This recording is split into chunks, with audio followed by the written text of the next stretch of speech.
Okay, who's ready for some football action? You know, this is Brandon Jones, and we got Brett Brook on the line here live in Altamont, reporting for Channel V6. What do you think, Brett? We got a good game tonight. I'm super excited. The weather has absolutely cleared out. It's been a nightmare the last couple of days, just rain, thunder, lightning. The field is actually pretty decent right now. Yeah, it looks really good. And, you know, much needed rain that we've had, like no rain in the last couple months here in the basin. So it was good to have that rain, don't you think, a little bit? I agree 100%. It's cool tonight. I'm telling you, the lights are on right now, but it hasn't gotten dark, and it's chilly already. Yeah. So it's going to be a chilly game tonight. Yeah, it's awesome. And you know, we got Altamont in blue, almost like a Virginia-type uniforms. And Layton Christian coming from Layton, the Eagles, and they're kind of a maroonish red and white, and they'll be playing tonight. And, man, do you have any you've seen this team before from Altamont. I've seen it before. What's the thing that comes up to you that just stands out about this team? So last game I watched, they played against Milford. Milford's high-power West Coast offense. Love to throw the ball deep. Love to do the passing game. This team right here, they're a ground and pound team. So if they can keep the ball moving, they are going to be on top of their game tonight. They've got to open up good blocks and just really seal the run and keep a good momentum going. That was one of the things they got behind early last game, and since they're a ground and pound team, they just were playing catch up all night after that. So that's what I'm looking for them to see. Really get McKay Foy going. I apologize. I always say McKay. And his name is it's McKay. Is it McKay? Yeah, Did I call it right? Yeah. So it is McKay Foy. And I was calling him Mafoy last game. So McKay Foy, absolute beast. 5'11", 165, a wrestler. You've got some stats on him. He's got 837 rushing yards thus far this year. Yeah, and 5 TDs to go along with it. So I'm looking forward to seeing what he can do tonight. I love what you said about the ground game, and that's what they do best. And McKay Foy, I call him the Terminator, because the more carries he gets a ton of carries, like you just said. But the more carries he gets, the stronger he gets in the game. So he gets from 1 to 3 to 5 to 10 to 20 yards till he breaks out for touchdowns. So I love watching McKay Foy. McCovey Jessen, the quarterback for the Altamont, he's a sophomore this year. He's doing really good.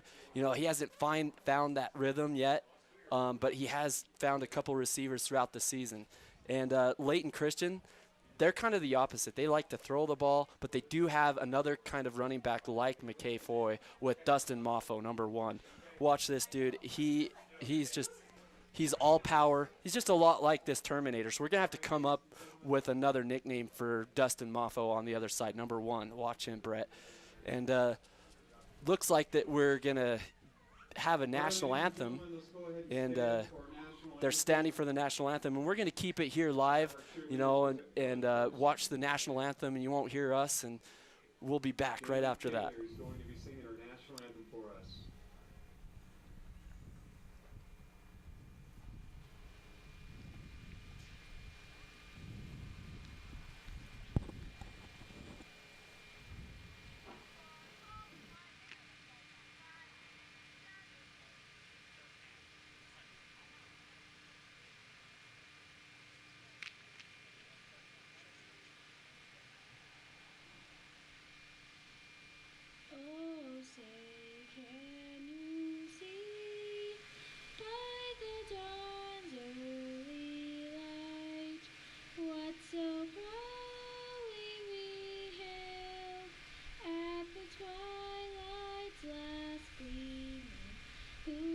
Stripes and bright stars through the perilous fight, o'er the ramparts we watched, were so gallantly streaming in the rocket's red glare, the bomb bursting in air gave proof through the night that our flag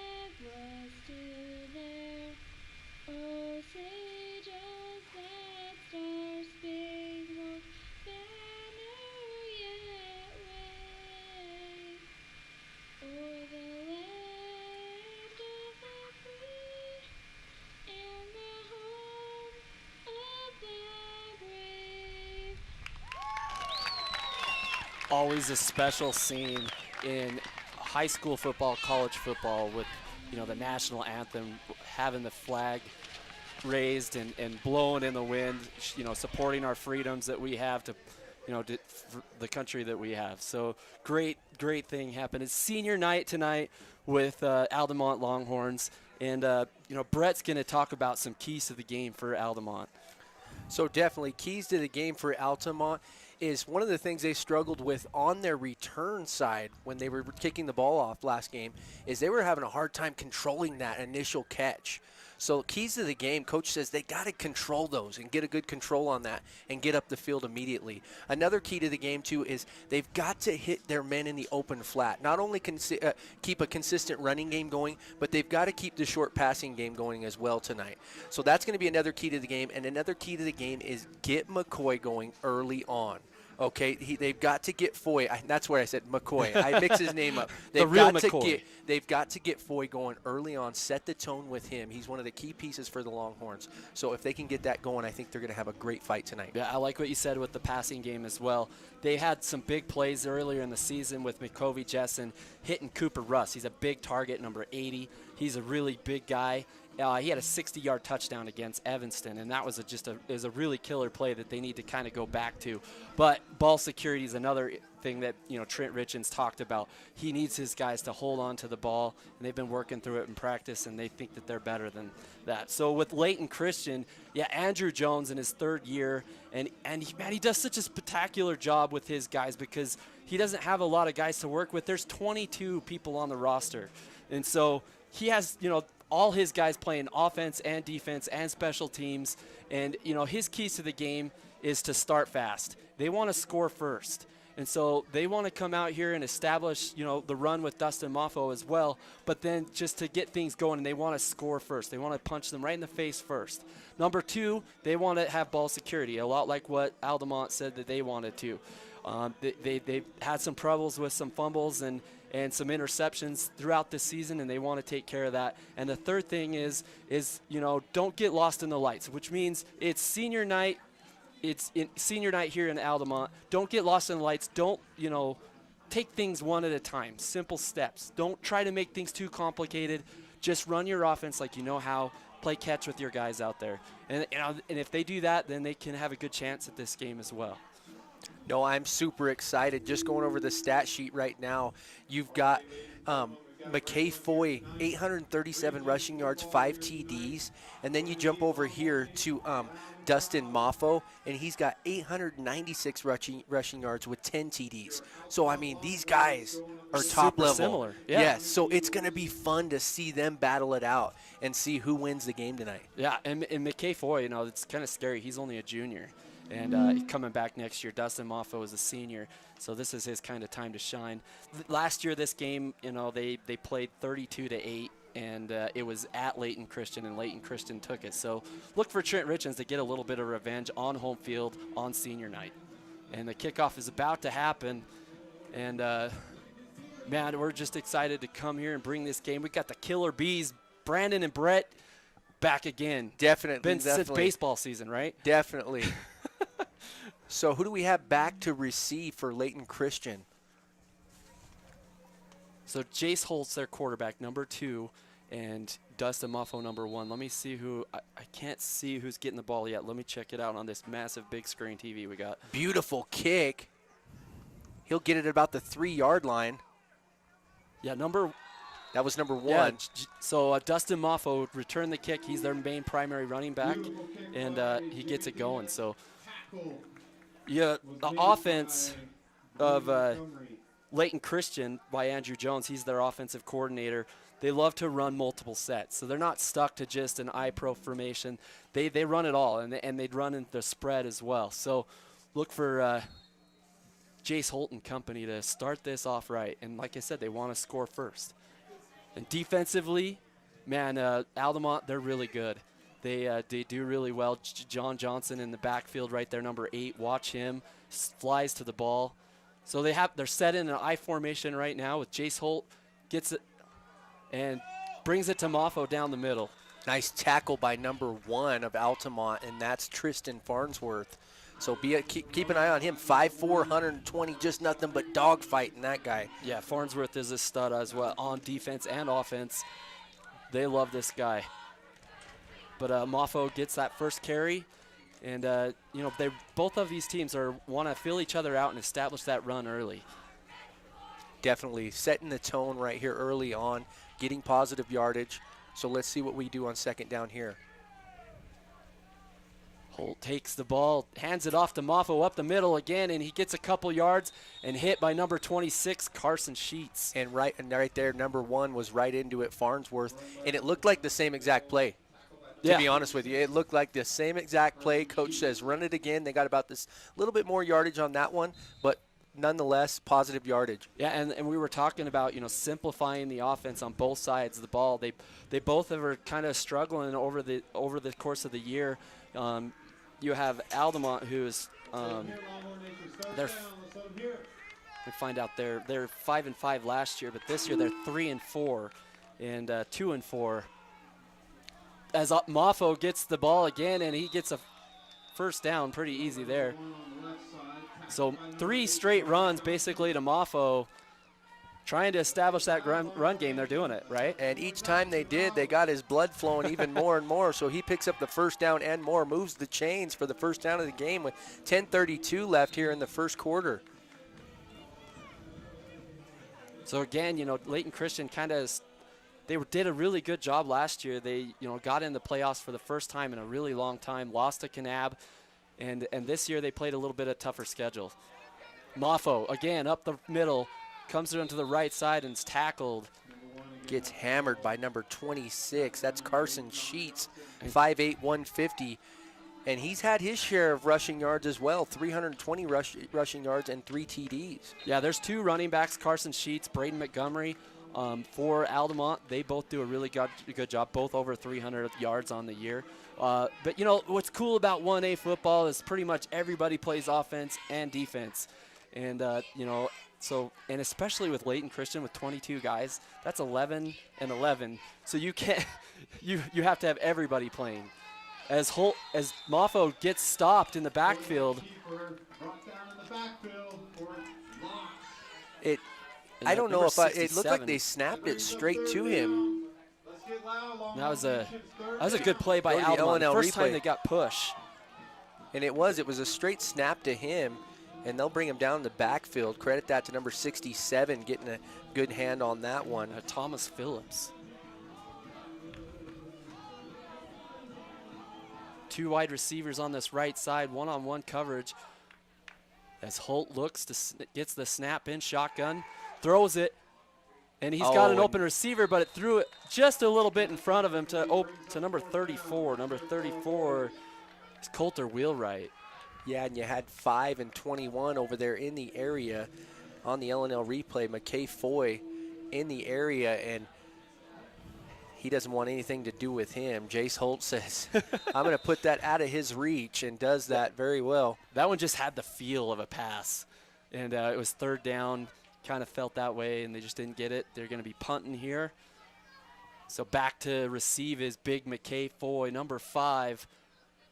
John Johnson in the area. Almost blocked. McKay Foy looks to grab it and gets away from it. Everybody needs to get away from it, and they do, and it's down there by number 1, Dustin Moffo. So first on the play, and we'll get to see this Altamont offense in action for the first time on senior night.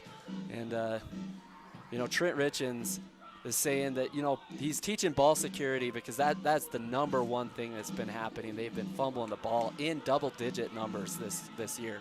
And he's like, we are such a good team that we just shoot ourselves in the foot with these turnovers.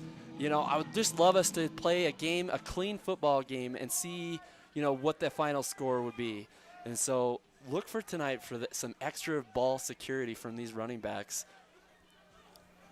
As McCovey Jessen under center gives it to McKay Foy. McKay Foy is open. He's going. He's got yards. He's on the 40, the 30. He's going. He could go all the way. He does. McKay Foy with an Altamont Longhorn touchdown.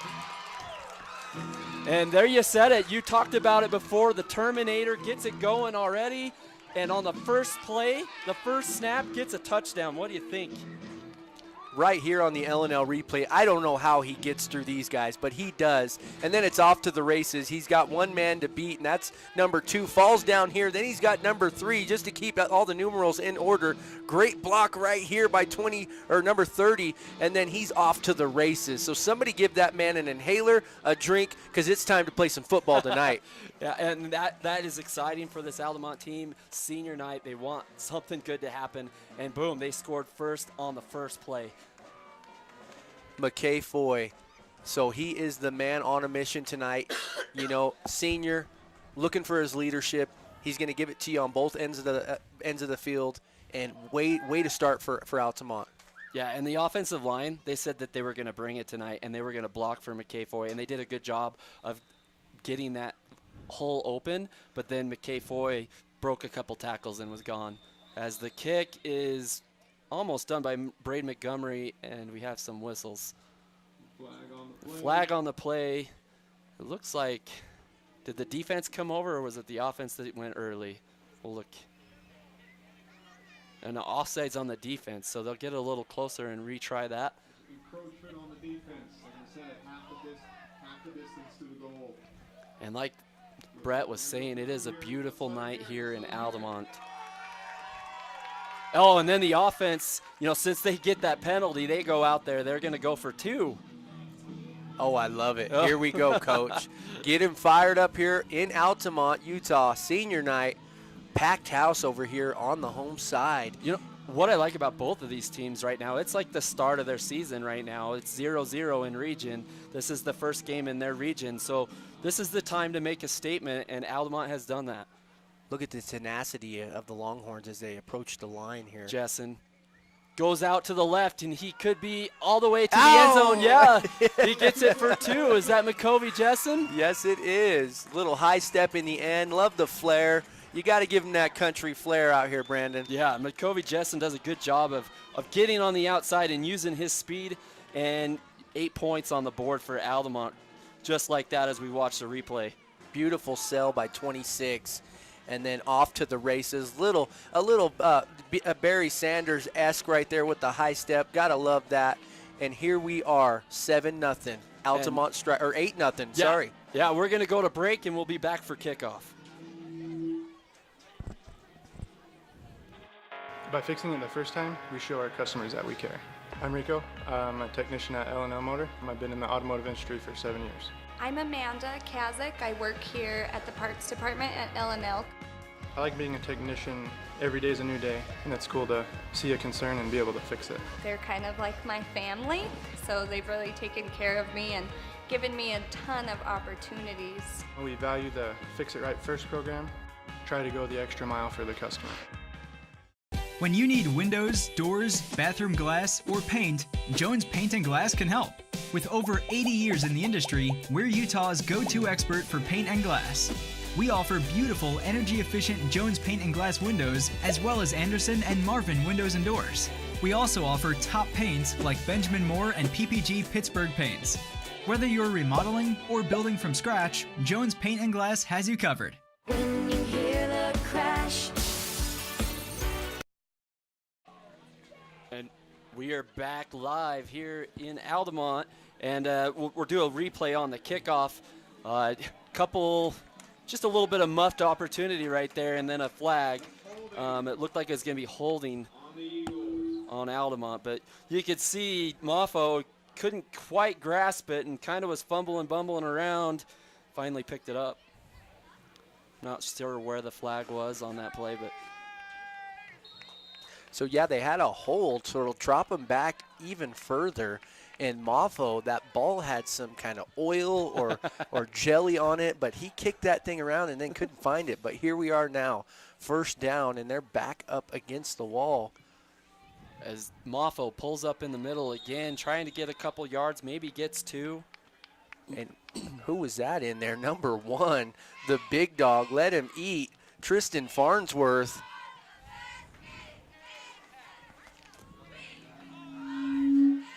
And second down here. How much time is on the clock? 8 minutes in the first quarter. Doesn't seem like it's going that quick. Usually the first quarter just flies by, but one big play by McKay Foy as Jace Holt takes the snap, pitches it out, and it's to Moffo, and they read it perfectly. And I think that's Carson Sheets. Carson Sheets. Yeah, that's like his third or fourth tackle already today.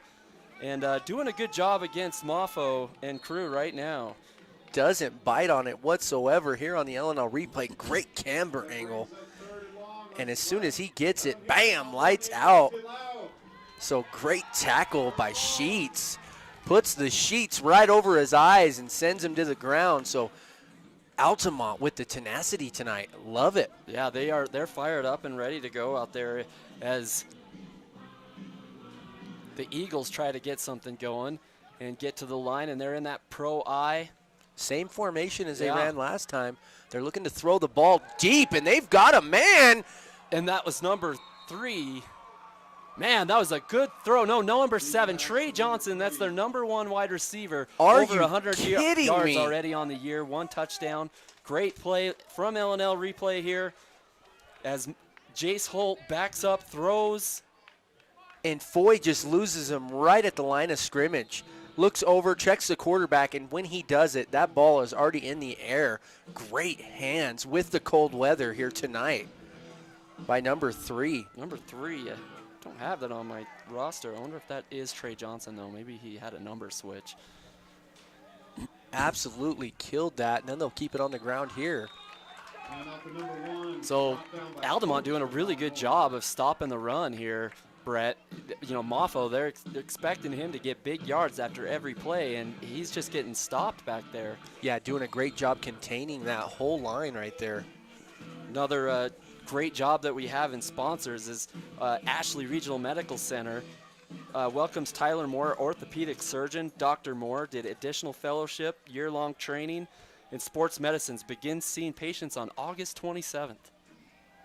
Jace Holt in the shotgun. Hands it off to Moffo up the middle, and again, that defensive line doing a really good job of stopping Moffo.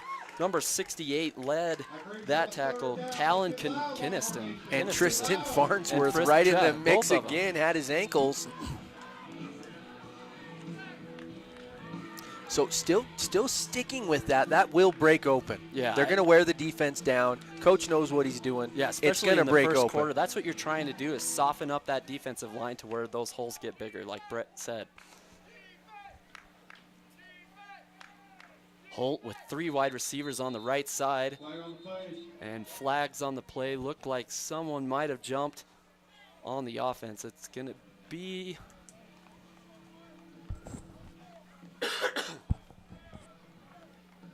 yeah, false start on the offense right there. So that's going to be on the Eagles, huh? Another outstanding sponsor of Jones Paint and Glass. Jones Paint and Glass, founded in 1938, is celebrating 80 years of business.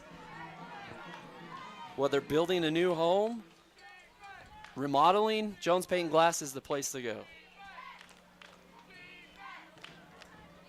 As this trips wide receivers on the right. Holt couldn't find anybody, decides to take it himself. Oh, and he dodged another tackler, so he's off to the left, and he gets only maybe a yard. That's a lot of work for a yard. Yes, it was. I thought they had him snuffed out back behind the line of scrimmage about 4 tackles ago. Yeah, talk about a Houdini play right there. He escapes. I don't know how he does, because there's 2 defenders right in his way as he cuts to the right. So slices right through here. 65 tries to jump in there, and then 67 hammers his own guy, missing him. So they're going to punt the ball away, and let's see how the Longhorns get this. And McKay Foy is there on the kickoff. They don't want anything to do with it, so they kick it out of bounds right there about the 25, 26. So good field position nonetheless. Like I said, last game they struggled. I don't know if it was seeing the ball in the lights or what, but they were just struggling to really get a good reception on that. Well, right off the bat, they had the muffed kickoff, right to start the game, and then they had a fumble on that first possession. So when you have a negative play happen that early, it can get contagious and continue throughout the game. So I think they've done a great job in practice this week of ball security and making sure that there's positive plays and no negative plays. As McCovey Jessen takes the snap and gives it to McKay Foy again, or is that Braden Montgomery? No, it's Carson Sheets. And a good change of pace back for them. Carson Sheets, he brings the speed and the shiftiness. He's more of a guy that, if he needs to, he can make a play and juke left, juke right. McKay Foy just runs over people. Yeah, and north that's and a south. Great pickup of 8 yards right there. So let's see if they keep the ball on the ground here. And, they have this formation that they do on offense, and it's really close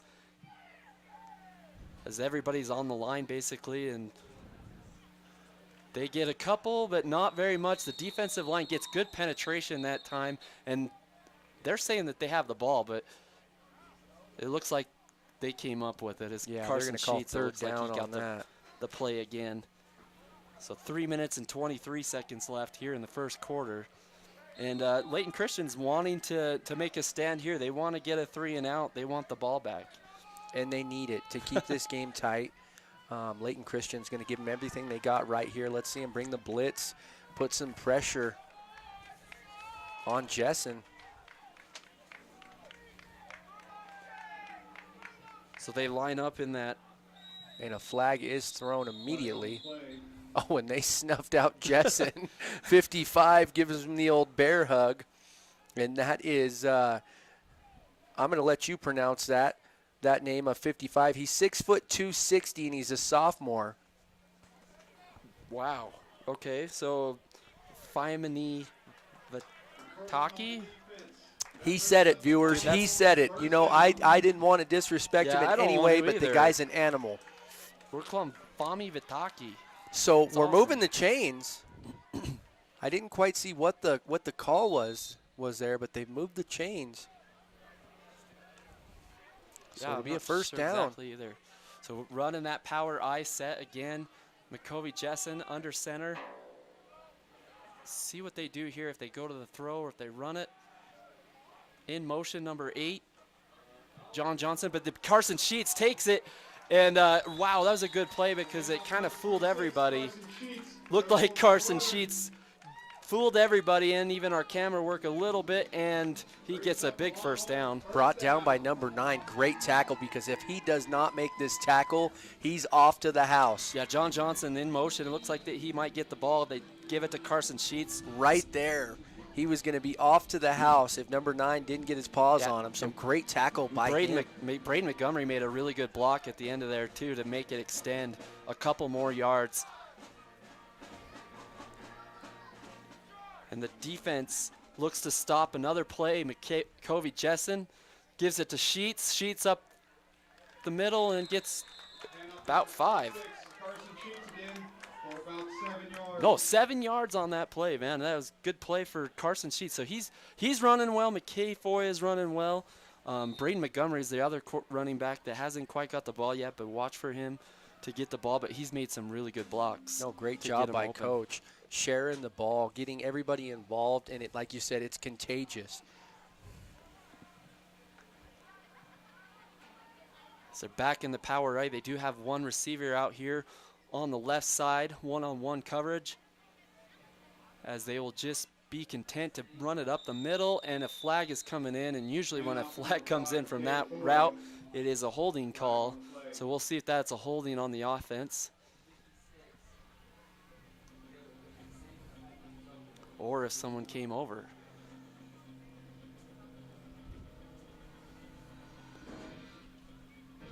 He's going to come talk about it right now. We've got a holding Yeah, call holding. on offense. Like I said, when you get a back judge like that, getting about on the 10 yards behind the play, it's usually that hold on the offense 90% of the time. So 3rd and long here now. So some of your best defensive plays can become from flags. They're drive killers. So this is the big opportunity for Layton to capitalize and get the ball back. For a high-powered offense, they score about 20 points per game. So we haven't seen that quite yet, but they did have that great pass that they did throw on the last possession. And McCovey Jessen snaps it and gives it he keeps it and then pitches it. And man, he makes a great move. Number 26, Carson Sheets, is on his way almost to the 30, to the 26-yard line. Are you kidding me, man. Brandon? Are you kidding me? I thought they had Jessen snuffed out, that the play was just completely hammered. All of a sudden, he pitches it. He does the old hook and ladder play right here and just hands it off as he's going down. And then here he goes. 66 gets beat. Breaks a tackle right there.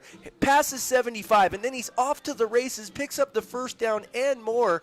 I can't believe it. What do we got on the clock? The clock's winding down. We got 51 seconds. And now they're almost in field goal position here. As McCovey gives it up again to the running back, McKay Foy. McKay Foy is on his way, about 12-yard, 13-yard gain. And, man, they have got the run game going, that is for sure. And they are establishing it early. And, the Layton Eagles defense are on their heels just a little bit here in this first quarter. 35 seconds. And I don't like to slow down in the first quarter right now. You want to, put the pedal to the metal. You don't want to let this quarter end because then your rhythm can go out the window. So I like that they went fast here. McCovey Jessen gives it up to, that looks like Braden. And they're going to start burning through their timeouts. Clock is still ticking. Now back to Carson Sheets. So from McKay Foy to Carson Sheets. And number 34 comes into the game. So clock has Braden not Montgomery. stopped yet. Yeah, 11 seconds. Looks like they'll go quick. Try to get a play before the quarter. We'll see if they do.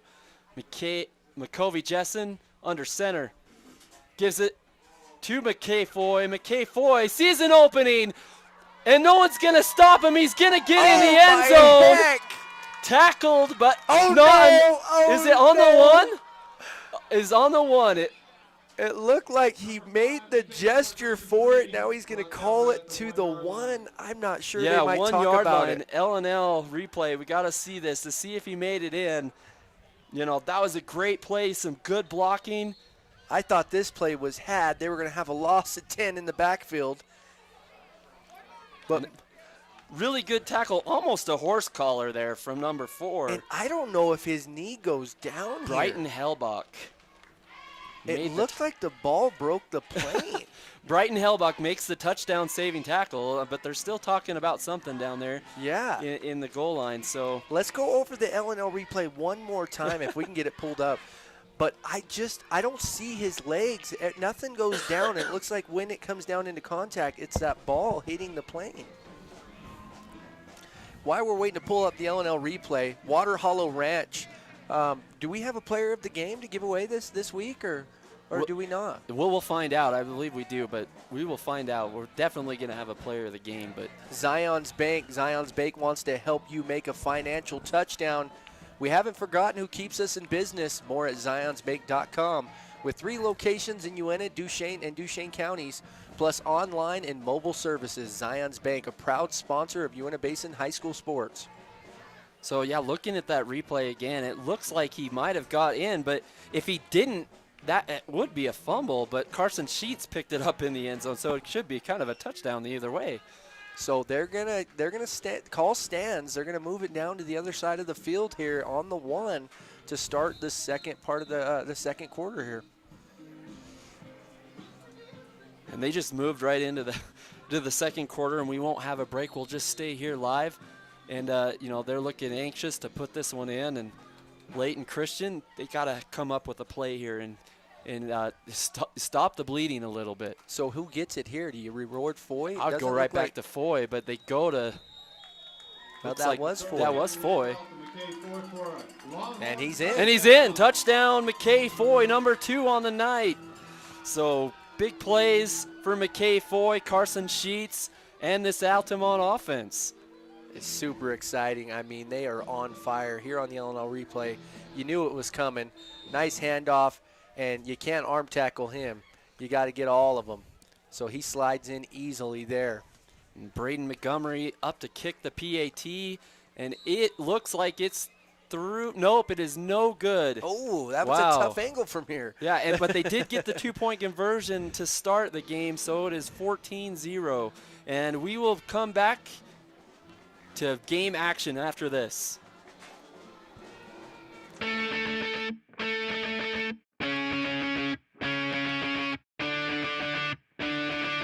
When I graduate, not only will I get my high school diploma, I will get a certification from the carpentry program.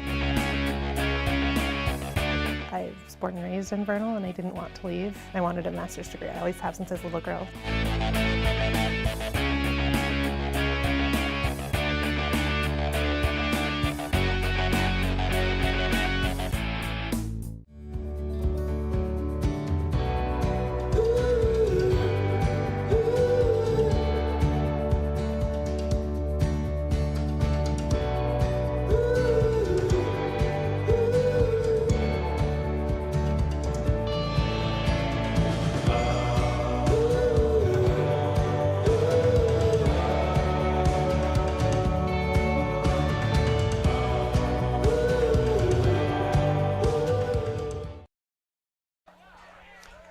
And we're back here under the lights as an onside kick is recovered by Altamont Longhorns. It looks like it went the 10, and that's good. So they get the ball back starting at, we kind of missed it. We'll probably get it on the LNL replay.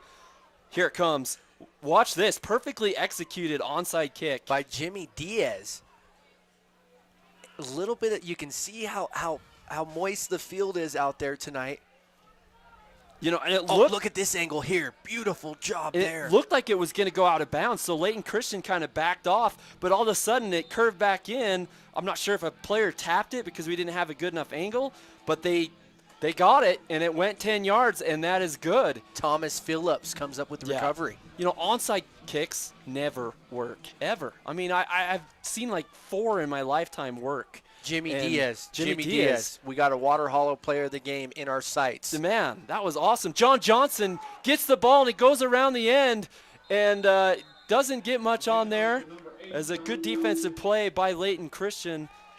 Number 3. Was that number 3 on the tackle, Yeah. Strand Wall? No, I apologize. And I don't have one on my roster as number 3. Number 3, nice tackle by Layton Christian. We're going to do some research and find number 3. We're going to get your name right. And that's Sutton Ulrich. Ulrich Sutton. Yes, we are going to pull out the double. We've got double rosters up here.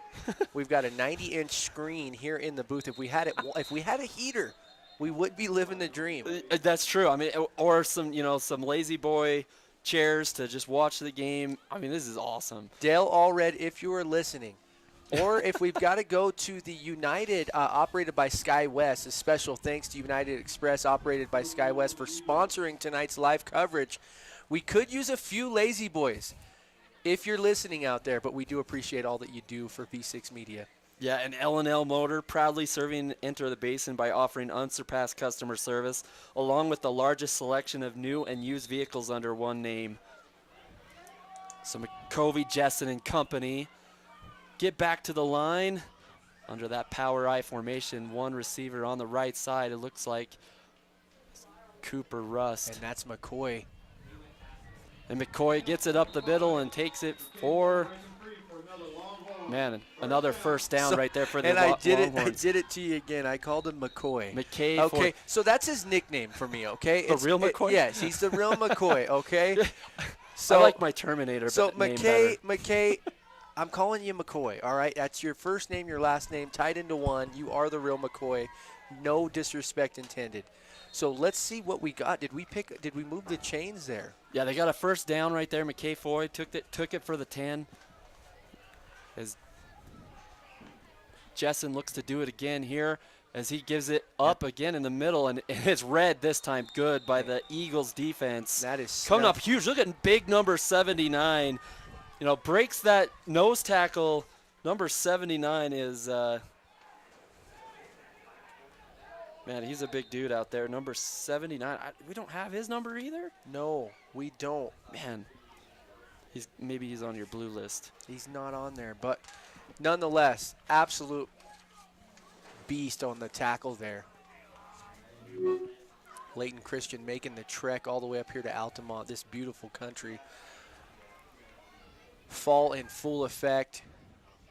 Jessen hands it off to the right side this time as John Johnson.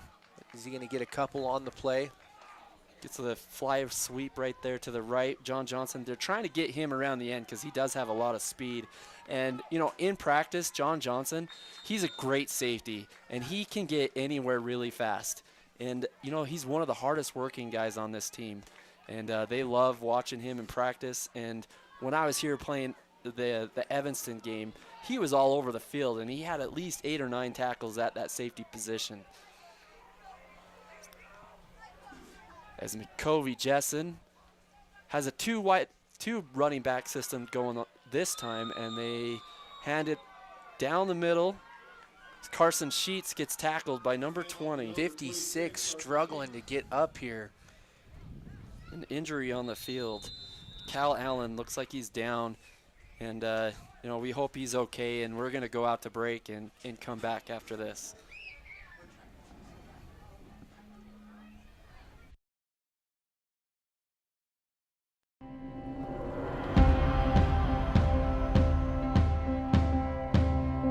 We are the people behind the connection. You may never see us, but you are always on our minds. Because you are the reason we do what we do. Improving the way you connect is the reason we are always working. Why we are always building. Why we are always striving to give you the best. We are the people behind the connection, working together to connect your life.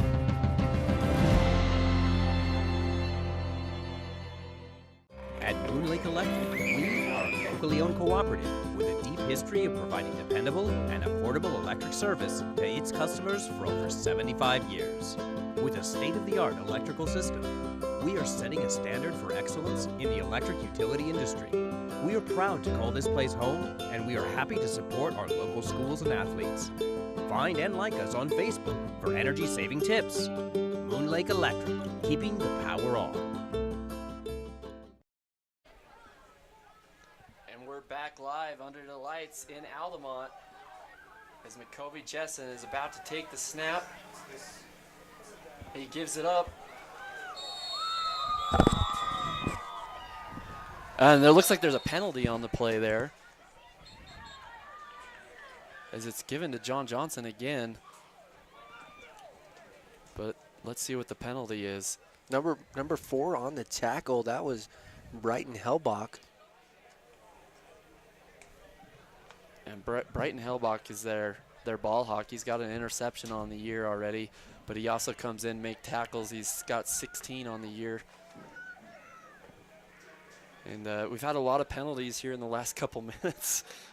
And that's sometimes how it happens when you have 2 rushing teams. A lot of holds, and there's a personal foul on the offense, it looks like. And update on Cal Allen, it looked like he walked off to the side of the sideline and was walking under his own power, so it looks like he's okay. Let's see if we can pick up that personal foul. It looks like there's a lot of class right there of helping him up. Oh, maybe it's over here. Number 2 knocks down John was. Johnson. Jace Holt, the quarterback, says, "What? Me?" So that one was tough to catch. It was out on the outskirts of the screen, and we got 90 inches here. Yeah. So here we go. McCovey Jessen. Oh, it's a little bit high snap. He looks to throw. Jessen comes out to the right, tucks it in and runs, and gets a few, and he's brought out by number 4, Brighton Hellbach, for the Eagles. So yeah, way to tuck and run and make good, something out of good coverage by the defense right there. Nobody open, and so McCovey Jessen had to just tuck it and throw. And watch McCovey Jessen, because earlier in the year he probably would have threw this, and you know, he's learning that he's not going to throw interceptions if he just tucks it and runs a couple of yards and lives another play to, you know, he's getting smarter and growing up. He's only a sophomore, doing great. So McCovey Jessen gets this ball, throws it over the head. of number 30. Yeah, and that's Carter Arnold, 5'11", 145 senior. Yeah, and he was wide open right there, just too high. You know, I've just pulled up the weather. It's getting colder by the minute. I got 46 degrees out here, and, you know, it's getting colder by the second. The field's getting a little moist, I guarantee it. The ball hits the ground. So this could come into play now. The later as we go, fingers are going to get a little tight. The ball could get a little slick. So let's see how it comes into play. Jessen underneath the snap. Pitches it out to McKay Foy. McKay Foy on the end, and a flag comes out, but a great tackle by number 3. We're going to have a holding on the offense, and they're going to come all the way back with that. And Ulrich Sutton makes a good tackle right there on McKay Foy. As there another Eagles player down. Oh, and that's number 4. That's Brighton Hallback, 6'1", 160 junior, and he's a key player for Layton Christian, so hopefully he is all right. Yeah, and one of the things that they don't want to get hurt because they don't have a lot of guys on the sideline already, but we're going to take a break while we have an injury and hope he's okay.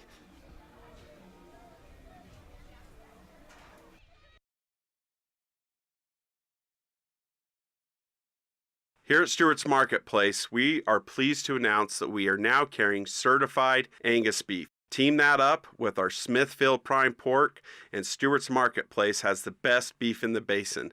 So come on over and check it out. It's a cut above the rest.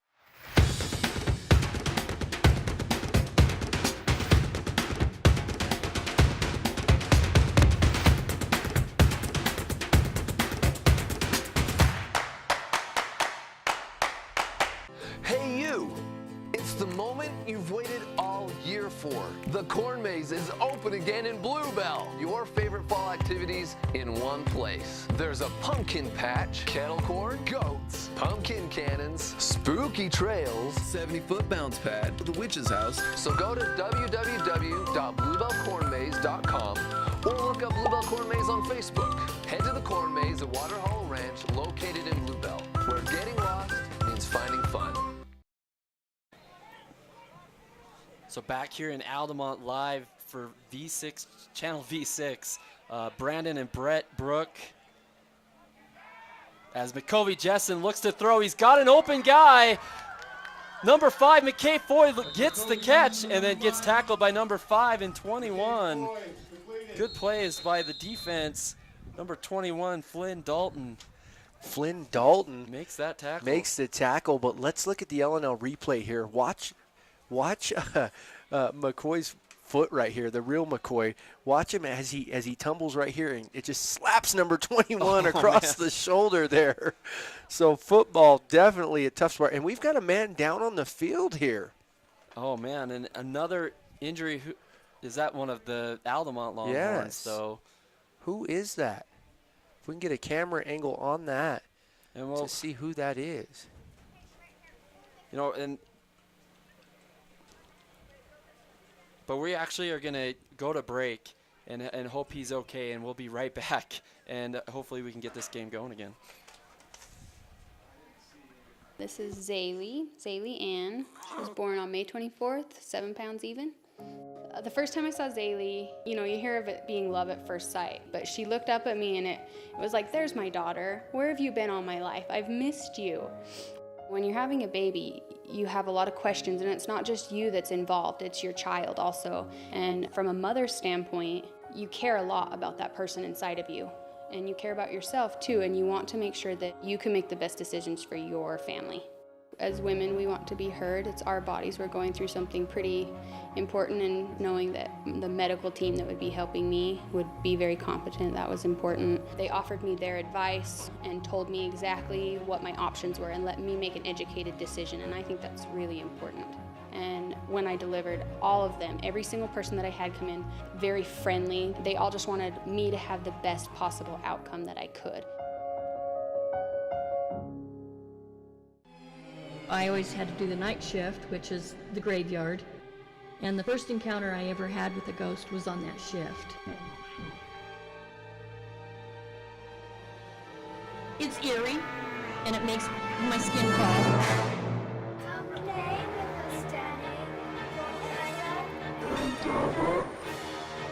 have to try to analyze it to make it so it's not scary. But you knew in the back of your head what it was.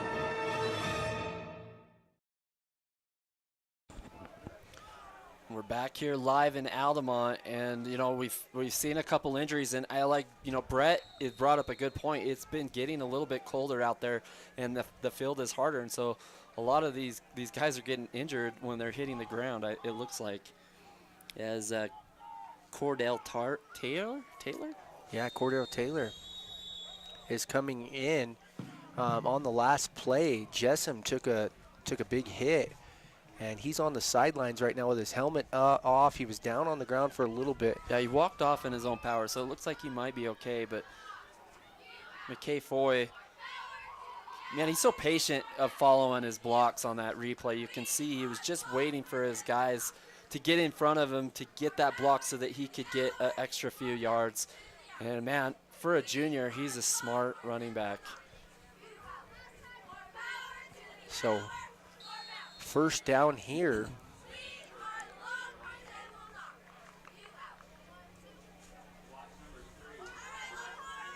So Jace Holt is back at quarterback for the Eagles. So that was a 4th down conversion that didn't happen for the Altamont Longhorns. Yeah, a little confusing there for me. There was so many penalties, so many injuries, we kind of got lost there. But now we're back on track, Brando. Back. We are here, we're focused, we're ready, and Layton Christian has their back against the wall, so let's see if they can get a good run out of here, get off that line, and push the ball up the field here. 7:32 left here in the second quarter.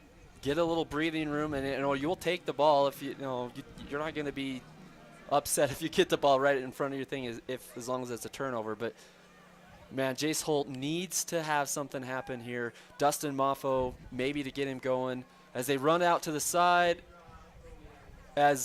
Man, who is that? Looked like Moffo and another flag, man. So Jace Holt looked like he ran that himself at quarterback. Here on the L&L replay. Yeah, Holt had it the whole time.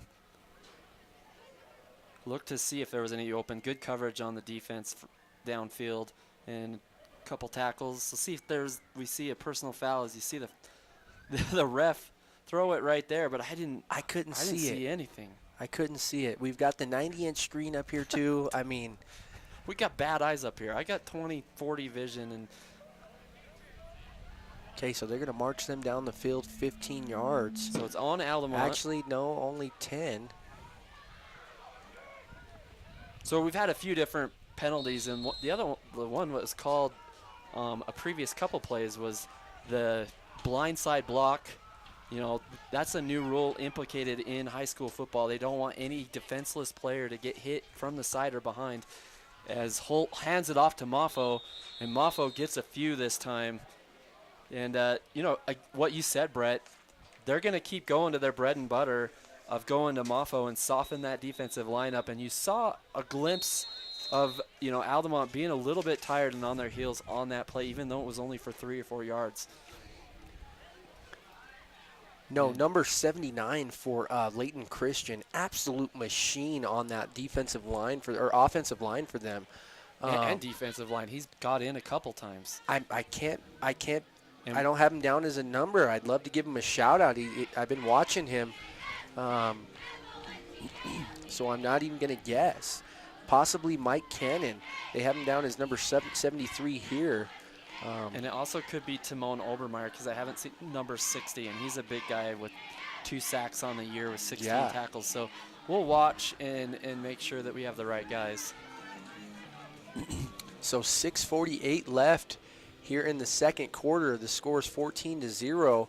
It's been all Longhorns thus far. Recap a little bit. We had the real McCoy just freaking drop off that initial run right out of the gate to put them up. They went up 6. Then they get a penalty. They go for 2, and that was Jessen that ran that in for the extra 2, gives them 8 points. And then what was the second touchdown? Second touchdown was to McKay Foy again, like a 20-yard run to the left. Good blocking. Oh, and that was down here on this end. It was on this end, and then they missed the PAT, so that's where we got 14-0. Layton Christian still trying to find a groove of running the ball with Dustin Moffo, but Man, they had a really good play over the top to Trey Johnson right at the beginning. They should get it to him. Or Ulrich Sutton. We actually found his number 3. As Moffo gets some good yards this time and an easy first down. And gets about 8 after initial contact. So beautiful job by Moffo. And like I said earlier, he's just softening up that defense. The further we get into this game, that defense and those holes are going to be there. They're going to break them down. So good job by Moffo.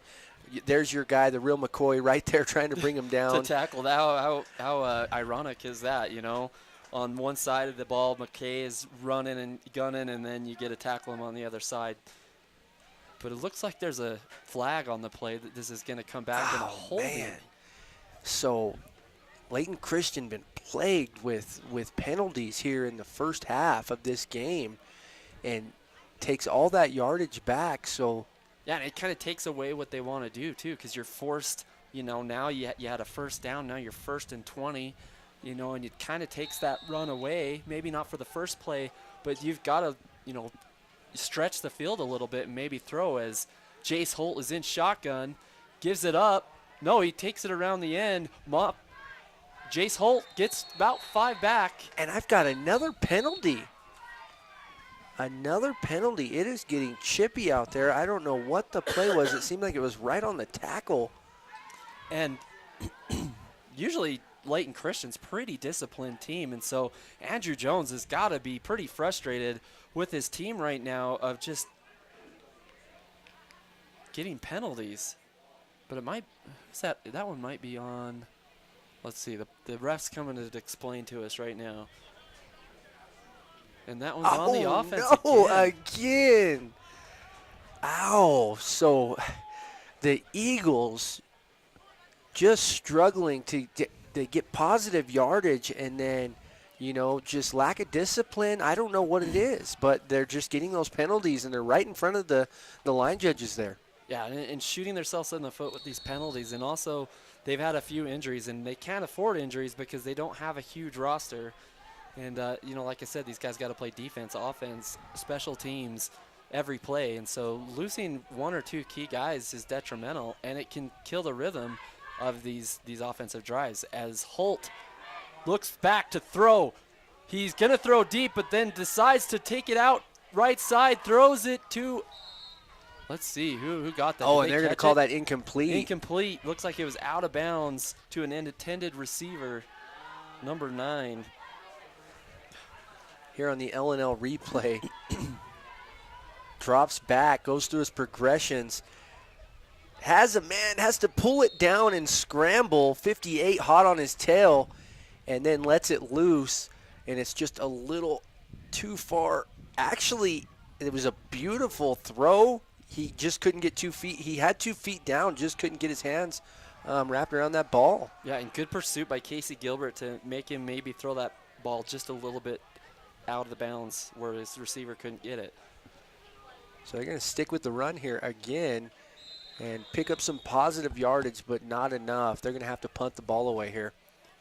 So a couple, you know, drives that are, you know, looking pretty good for Layton Christian, and then penalties get in the way of that rhythm, and drive killers. I mean, penalties are drive killers. And penalties you've seen that upon penalties. You've seen on that with last college, drive. You've seen that with NFL. You've seen it with our BYU team with Washington. And that's last another week. subject. We won't get into that. But they're going to get great field position right here with Foy in the backfield here. Tried a little trickery. Takes the snap and kicks it away. And, you know, they don't want anything to do with McKay Foy returning that punt. And that's going to be right at midfield. That's a good job. They kick it out of bounds. And yeah, maybe they wanted that punt to be a little bit farther because it's on the 50-yard line. And good field position for this Altamont Longhorn team that is doing really well tonight. No, speaking of doing really well, Strata Networks brings more local cell sites than any other wireless provider. Join the network with the best local coverage today and get up to 500 in credits with a qualifying trade-in. Visit stratanetworks.com to learn more. Strata Networks is happy to be the Uinta Basin's premier internet provider with speeds up to 1 gig available at nearly 6,000 locations. That's Strata Networks, a proud sponsor of Uinta Basin High School sports. Jessen rolls out to the right here, and he's back in the game, and he takes a vicious hit at the end of that play. But it's good to see McCovey Jessen at QB for Altamont Longhorns. He's just a big part of their offense, and you don't want to lose ever any guy, but especially your quarterback and your leader. He does a good job of getting down the end, looking for someone to throw to, but nobody there, as number 55 makes a great tackle. Great job by Jessen, just built tougher than the rest. Vekatai. And they're going to snuff that one out. 55 in there again. I'll let you handle that one, Braxton. It's not Braxton, it's 55, and that is Fumani Vitaki. Vitaki, we'll go with that. Fumani Vitaki. Okay, tough guy, love it. Number 55, 6 foot 260, sophomore. So they're going to be looking forward to have him for a couple more years. So great defensive stand here by Layton Christian. Scores 14-0. with 4 minutes left here in the second quarter. Jessen looks to make something happen here under snap. And he gives it up to Foy. And it's stopped, but they love that sneaky little handoff, and that's going to give you enough to pick up the first down. And they should. I mean, that's been working for them all night, and they've been doing it and doing it well. So Carson Sheets and McKay Foy both running really well tonight for this Altamont Longhorn team. Yeah, he drops back, literally takes one step, and here comes Foy, just slides in there, grabs the ball, and usually picks up, it seems like he's been averaging at least 3 to 4 yards on each carry.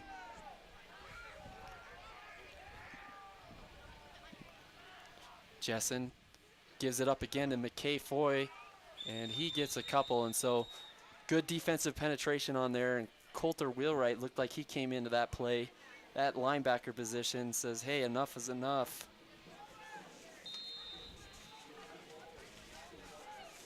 So countdown to meltdown here in Altamont, where the crowd is in full effect. I mean, they've got their jackets. I'm seeing beanies. I'm seeing fire pits. I'm seeing hand warmers tucked in the pockets. It is a cold one tonight. Yeah, and we need to get Brett Brook, I guess, a parka, because he's a little bit cold up here. Has McCovey Jessen gives it up to Braden Montgomery this time up the middle, and he does a good job of getting a few yards on that play. And he's tacking on to his 270 rushing yards and 1 TD that he's had with 12 tackles. 17 tackles, sorry, Braden. Yeah, and he's been like kind of their guy, a lot this year, and he's only got 1 carry tonight, but he's a big part of their offense as well. And maybe, they got him blocking tonight, and he's making some good holes for Foy and Carson Sheets. As Jessen hands it off to Foy.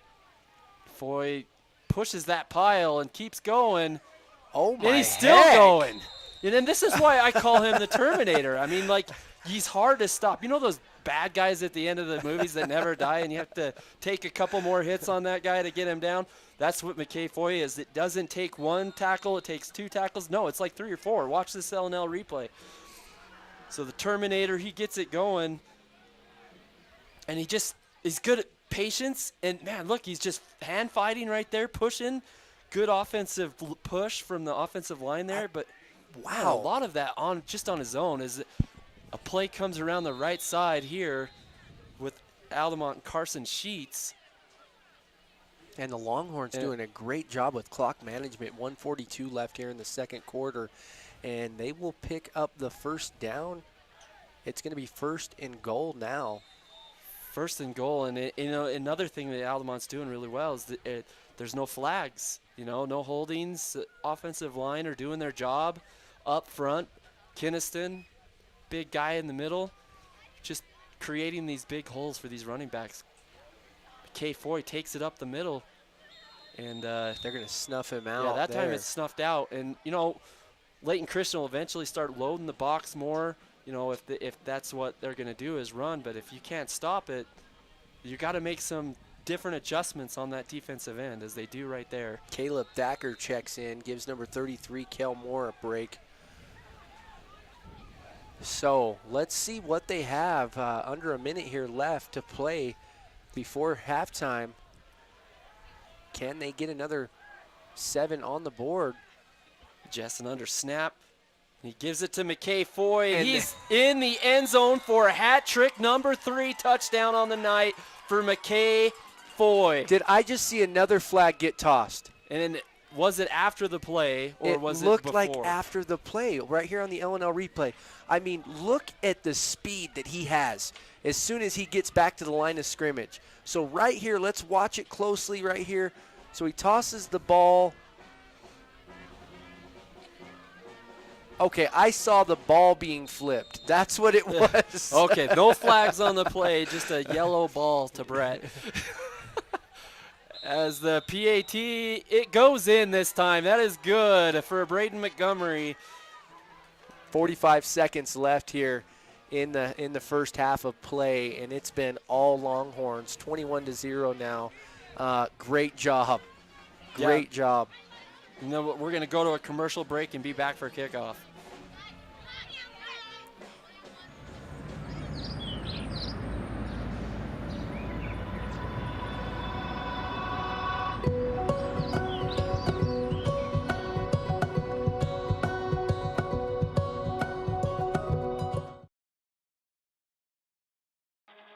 By fixing it the first time, we show our customers that we care. I'm Rico. I'm a technician at L&L Motor. I've been in the automotive industry for 7 years. I'm Amanda Kazik. I work here at the parts department at L&L. I like being a technician. Every day is a new day, and it's cool to see a concern and be able to fix it. They're kind of like my family, so they've really taken care of me and given me a ton of opportunities. We value the Fix It Right First program. Try to go the extra mile for the customer. And we're back here on the kickoff here in Altamont, live with VTV, V6 Channel 6. So we had a new kicker there, number 30. Okay, we don't even want to say anything right now. There's some, let's see what the action here is. But it looked like a squib kick done by Carter Arnold. So it was kind of a pooch / squib, little I don't auxiliary. Well, let's see in the L&L. So, okay, yeah. So, like, when you kick it there, you're trying to get it to about the 40-yard line. And so your gunners can actually try to catch the ball. But number 10 kicks it a little bit too deep. But number 10 fumbles the ball around. Yes, and then he doesn't pick it up. What in the world? And 90's all over it here, but yet it gets That's sealed a up. good So, recovery by Layton Christian, because the guy just looked off as Jace Holt will take a knee. And wow, are we to halftime? I mean, there's 36 seconds left. Yeah, they're just going to let this go. Andrew Jones wants to talk to his team at half and just say, you know what, guys?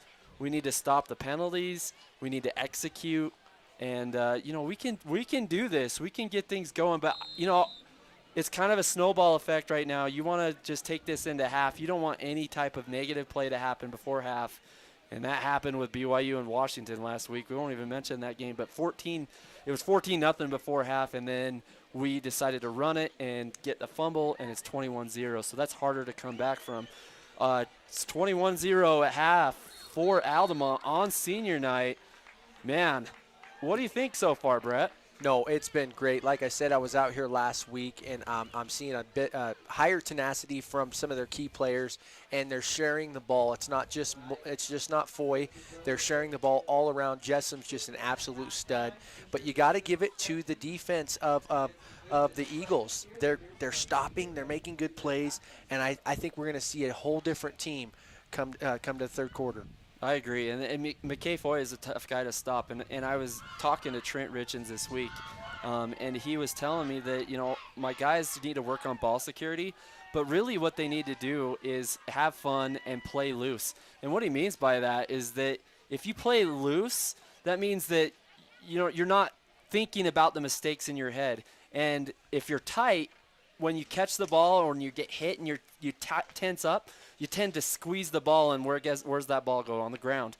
And so, fumbles have been an issue for this team. No fumbles tonight. I mean, that's like the first game with no fumbles. So, huge Altamont first half. No, and my question to you, Dustin Moffo has just not opened up for Layton Christian tonight. So who's going to be that guy in the second part of the game? Yeah. Who's going to be the guy? There has to be a couple more guys step up for Layton Christian if they're stuffing Moffo like they have been thus far. Yeah, we're calling out, Trey Johnson. He's a good receiver. Ulrich Sutton.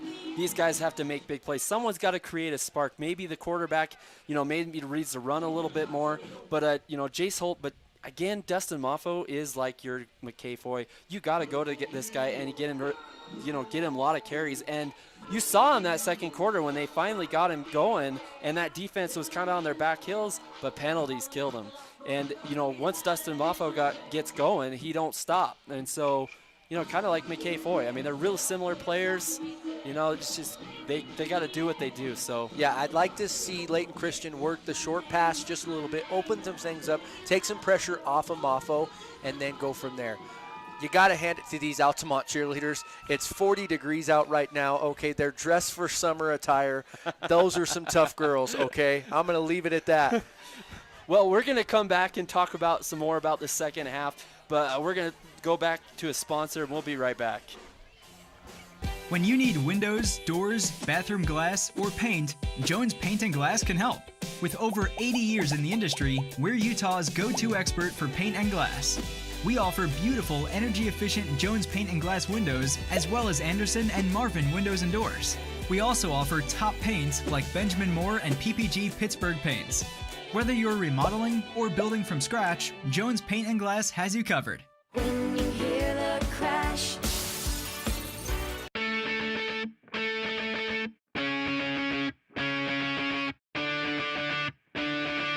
When I graduate, not only will I get my high school diploma, I will get a certification from the carpentry program.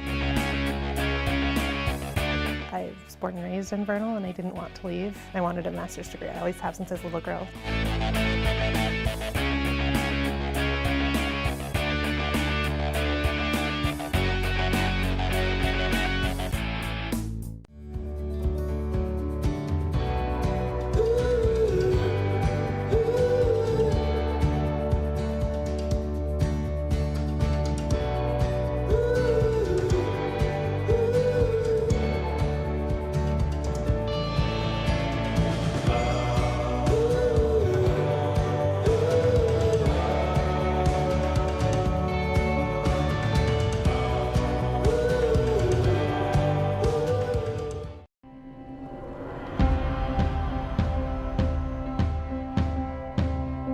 We are the people behind the connection.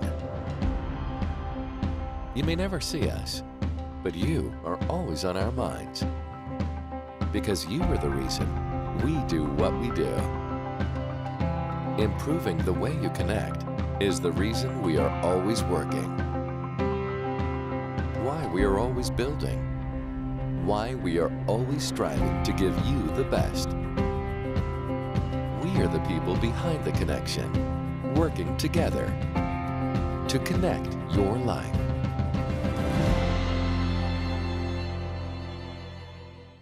At Moon Lake Electric, we are a locally owned cooperative with a deep history of providing dependable and affordable electric service to its customers for over 75 years. With a state-of-the-art electrical system, we are setting a standard for excellence in the electric utility industry. We are proud to call this place home, and we are happy to support our local schools and athletes. Find and like us on Facebook for energy-saving tips. Moon Lake Electric, keeping the power on. Here at Stewart's Marketplace, we are pleased to announce that we are now carrying certified Angus beef. Team that up with our Smithfield prime pork, and Stewart's Marketplace has the best beef in the basin. So come on over and check it out. It's a cut above the rest.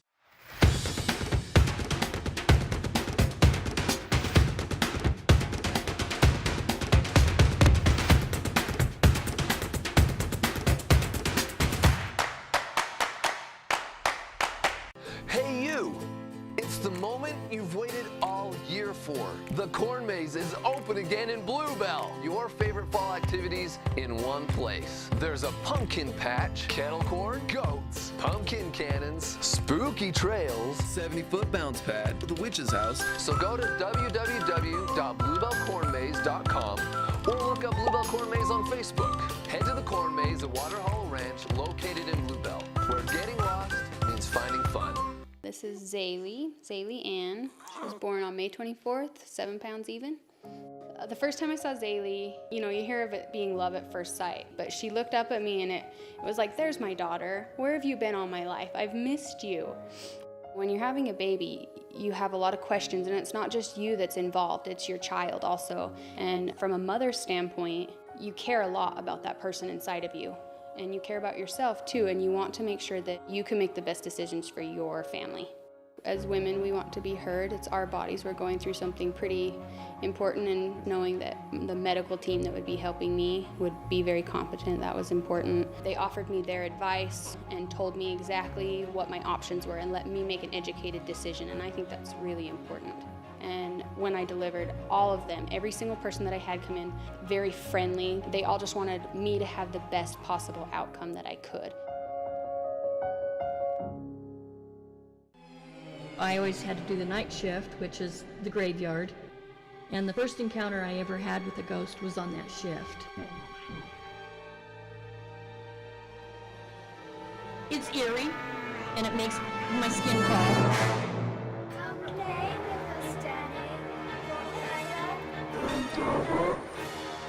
You have to try to analyze it to make it so it's not scary. But you knew in the back of your head what it was. This fall, football fans can catch every home game every week, airing live on channelv6.com and the Channel V6 Roku channel. Local coverage is sponsored by L&L Motor, Ashley Regional Medical Center, Jones Paint and Glass, Ute Tribal Enterprises, Utah State University, Uinta Basin, and Strata Networks. Get the season broadcast schedule and watch games on demand online at channelv6.com. Oh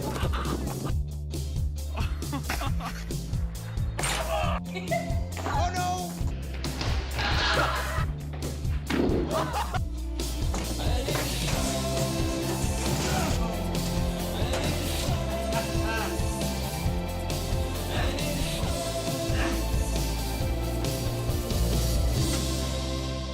Oh, boy, that hurt.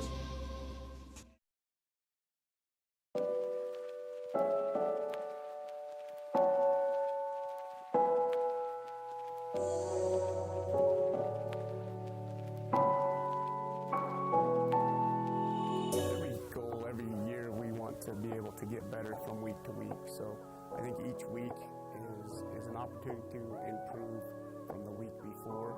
So we try not to look at one opponent more than another. We want to better ourselves every week and make sure that we're improving every week so that we have a chance at the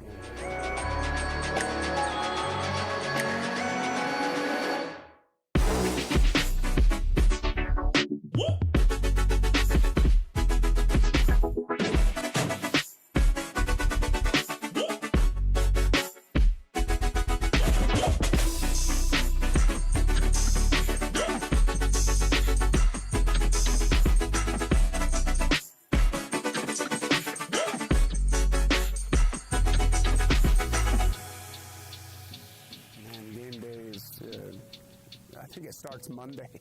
In your preparation, it's just Monday, Tuesday, Wednesday, just trying to create, the best opportunities, try to find the things that are going to make us most successful, and then try to get them taken care of out here on the practice field. And then usually Thursday nights, not much sleep for me, and then the butterflies hit as soon as we wake up in the morning, and it's just fun. It's a great atmosphere in the school. See the guys wearing their jerseys, the cheerleaders are in their cheerleading uniforms, and the school, you can just feel a good spirit, and it's just a tremendous feeling. There's nothing like Friday night.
that you can fight through hard things. I hope we learn how to do hard things, and that hard things make us better, and that when we're challenged, that's the only way that we're going to be able to grow.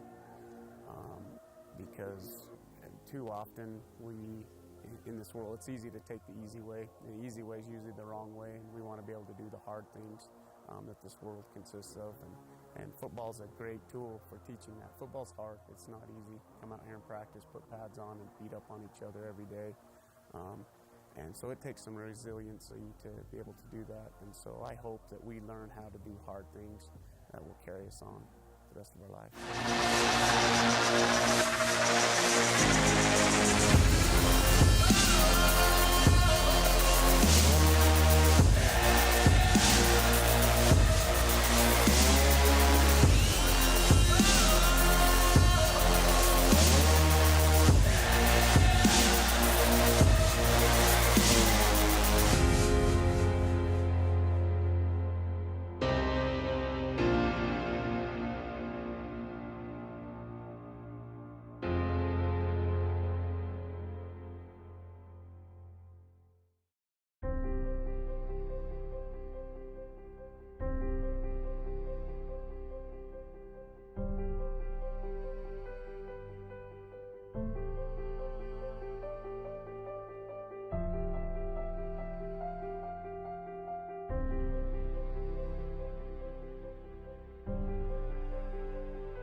By fixing it the first time, we show our customers that we care.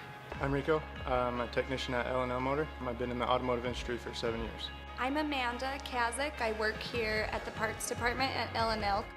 I like being a technician. Every day is a new day, and it's cool to see a concern and be able to fix it. They're kind of like my family, so they've really taken care of me and given me a ton of opportunities. We value the Fix It Right First program. Try to go the extra mile for the customer.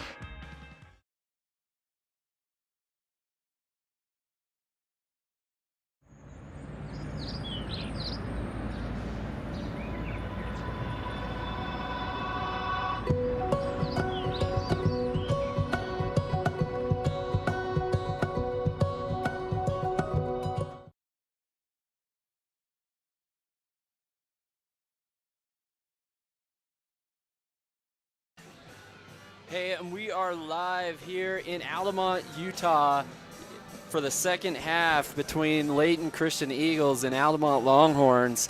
I'm Brandon Jones and Brett Brook on the line with me with Channel V6. And, they're out there stretching out for this second half. And, Brett, let's talk about what this second half's going to be like. Like I said, Layton Christian they've got to get a little bit more going. Get some stress off of the shoulders of their main guy. They've got to get some guys open in the flat. They've got to get some other key players. Who's some other key players that they need to go to? Yeah, Trey Johnson, Ulrich Sutton. There's a couple other, like Brighton Hellbach, Jace Holt at the quarterback position. They can get him out on the run. Dude, Coulter Wheelwright, Coulter Wheelwright's a great they've got to get these guys. These guys, if I was coach over there, I'd say, guys, we got to help them out. Okay, obviously they're shutting down Moffo. All right, Moffo's not getting his normal yardage. He's got 896, give or take some, since this game, but they're shutting him down tonight. I mean, Longhorns' defense has just been outstanding. So if they want to get into this game, they got to have some other guys step up. Yeah, the other thing that's shutting them down is the yellow flags out there. If they can get a hold of those and get some execution in the second half, they'll play a lot better. And Moffo could get going in the second half. With Layton Christian, with the Altamont, they're doing a great job, and they haven't had this good of a start in a while. They have 21 lead in half, and they need to know that they they can't let the pedal off the metal. I mean, they have to keep going with what they're doing and not let up at all. And talking to Trent Richens, he said that, you know, we are underestimated and we're better than we are. He has a lot of talented players on this roster. They played a pretty difficult schedule this year to raise the, you know, the intensity in their guys, and they played that Evanston team, who's basically a 5A team from Wyoming, and held their own with them for a half. And so this team is a really good team if they can just execute and not fumble the ball and not have turnovers. Talk about the coaching staff for the Longhorns. Met up with them before the game. They're over there in the far corner warming up, and just a great group of guys, man. Great guys to look up to for this team. Great leadership from them. So, I mean, tonight, I got to say it, Longhorns are on top of their game. Minimal penalties. Their running game's been flawless. We've seen a couple of breakaway plays for them tonight. And I'd really like to see, so a kid that I really like, Cooper Rust. And, you know, I'm going to keep an eye on him this second half, see if he gets involved a little bit more. But Cooper Rust, number 88, let's keep an eye on him here in the second half. And as far as Layton Christian, another guy that I'm going to keep an eye on is Mafo again. I'm going to keep Mafo. I think he's figured out what they've been doing, and maybe Coach has a different plan for him to excel in this second half of the game. But Trey Johnson, I'm going to be looking for him. 6'1", 145 pounds, sophomore, 116 receptions, 1 TD. Let's see what he can do if he can add more to those totals. Agree. And Dustin Mafo last year, you know, he had a 1,000-yard season on the ground, a bunch of touchdowns, and he's a senior, and, you know, he's smart. And sometimes when you're a senior and you don't have a great first half, you take a reflection of what that is and you say, oh, you know what, I have to make a play this half. I have to step up for my team. And I think he will. Stars are your stars, and they'll end up playing well for you. So I still think Dustin Mafo will be a huge key to the second half. So little miscommunication on the field, it looked like. It looked like they had the teams on the opposite side. So they're going to do a quick little switcheroo, and that's fine. But another one of our great sponsors tonight. I dropped my little sticky note that I wanted to talk about Utah State University. Did you have the correction on that? We wanted to make a correction on our announcement on Utah State University. Yeah, you know, basically they're not an extension anymore. They are actually Utah State. They are a region, you know, school and accredited here in Vernal and Roosevelt. And, you know, they're a great program where you can go to school here and you know, do what you want to do and be who you want to be through Utah State University. No, they offer a wide array of associates, bachelor's, master's, and doctorate degrees. Students to get a degree that they have, and they have it here locally, and that's a great thing. Some of us prefer, you know, to go to the online school. Others prefer to go right to classroom, and they have that here for us. So we are getting ready to get things kicked off here in the third quarter, Brando. Yeah, and we're excited for this third quarter, and the refs are finally going to let this thing kick off as McKay Foy and looks like Carson Sheets could be the returners. Absolutely puts the hammer on that ball. No, it's to John Johnson. John Johnson looks away, goes touchback, and they'll get that on the 20-yard line. It actually almost puts it on the 1-yard line. How about that ball, kick? That ball sits down and just scoots over the line. That was a very nice kick from Layton Christian to come out here. But, yeah, like it did go in the end zone, getting on the 20-yard line. Altamont with the ball. A lot of things went right for Altamont in that first half, including an onside kick. Hardly ever happens, hardly ever returned an onside kick. You know, and they did that last game against Milford. So they were down, you know, they had no choice, and it didn't work out for them then. But so they were a little seasoned at it. Jessen hands that one off to McKay Foy. Yeah, and gets a couple yards on that. So, you know, they'll go back to the well to McKay Foy in this second half. You know, if it's not broke, you're not going to fix it, right? Run that well till it's dry, huh? So here we go. They've had, you know, keeping him at 2 to 3 yards, that's a good job. If you can keep Foy at 2 to 3 yards, you're doing a great job against him. You got to keep him contained as Jessen hands it off again.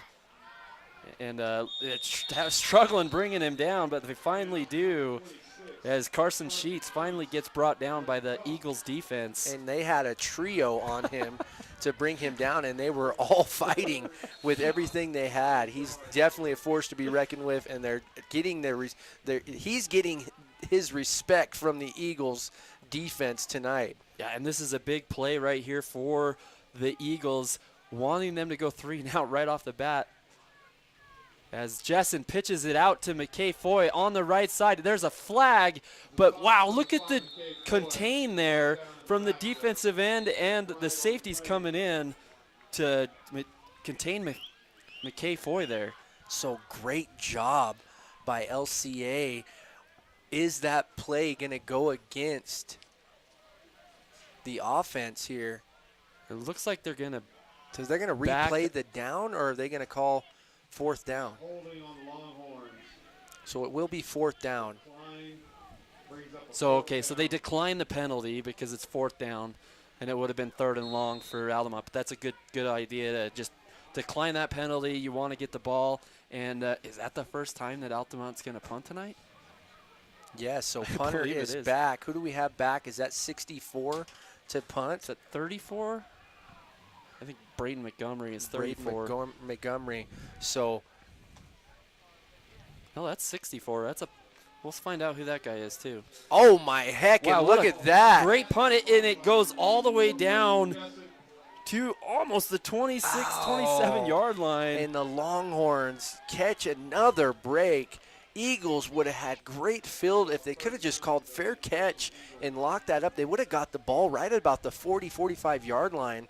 But yet again, another mistake by the Eagles. So great kick, great roll. And that was a good kick by Preston Jessen. It looked like it was number 64 who made that kick. So was that a little brother, cousin? We're going to do some recon on that and find out where he lands on the family tree. So anyway, the Layton Christian has the ball right now, right in the first of the second half. Let's see what they can do. Jace Holt in the shotgun, heads it off to Moffo. Moffo up the middle, and another flag. Another flag, and so. Flag in the backfield, like you said, usually a holding call. 90% right there is a holding call. We'll see if that continues to be the trend. And it is a holding on that offensive line.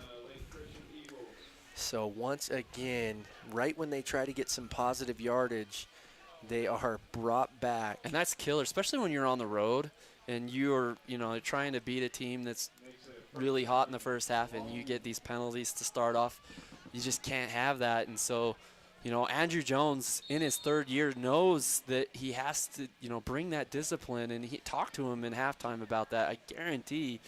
And it's got to be a little bit frustrating to start with a mistake.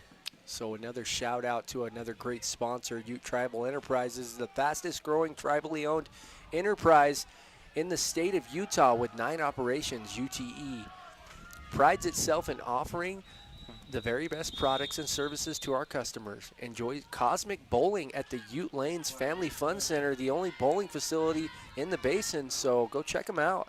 Yeah, and I think they do some like cosmic bowling, and they do it all over there. It's pretty awesome. Are you a bowler? I mean, I haven't bowled in a while, but I used to get like 175.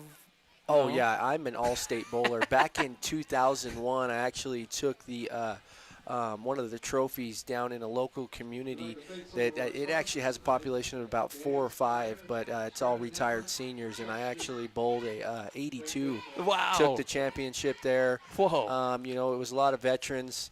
But, it's something that I hang up on the wall. So Mr. Turkey himself right here, Brett Brook, pro bowler. My wife actually bowls a really good game, so I'm very competitive, and I can't stay up with her. Very cool. So Andrew Jones calls a timeout, and I think it was a good timeout because he wanted to make sure that his guys understood what he talked about at half is to execute and make sure that they don't have these dumb penalties. No, and they're getting holding calls when there's no reason to be holding in those situations when he's already breaking up the middle. For good gain right there. So Moffo still their guy. Yeah, and I don't think that they'll go away from it as Moffo comes up a little bit hurt on that play, which could be really scary for this team. But talking about how they just need to execute a little bit better. You know, this is an important time for them right here in the first quarter, the first of the second half, just to get things going. And so cheerleaders, you know, I was shouting them out, telling them how tough they were. It looks like they made a wardrobe change. They've got the sweats on, the jacket, and rightfully so, because I think we're down in the low 40s right now currently. Yeah, that's a smart move. So I think that's a good call. It's 46 degrees out there. And it's actually, it just updated, it's 44. With wind chill, we're looking right around 30, 39 degrees out here. So great job by everybody tonight on the field, and he's going to limp off. That was that number 1, or was that Moffo? That was Moffo that was injured on the play. But, you know, and they like Moffo, and then Jace Holt. You know, these guys, it feels like they've been around forever. You know, they've been in the stat lines and stuff like that. But Jace Holt's only a sophomore, and Moffo's a senior. And just it's killer that they can keep on coming back with these teams with, you know, they only have 22 people on their roster.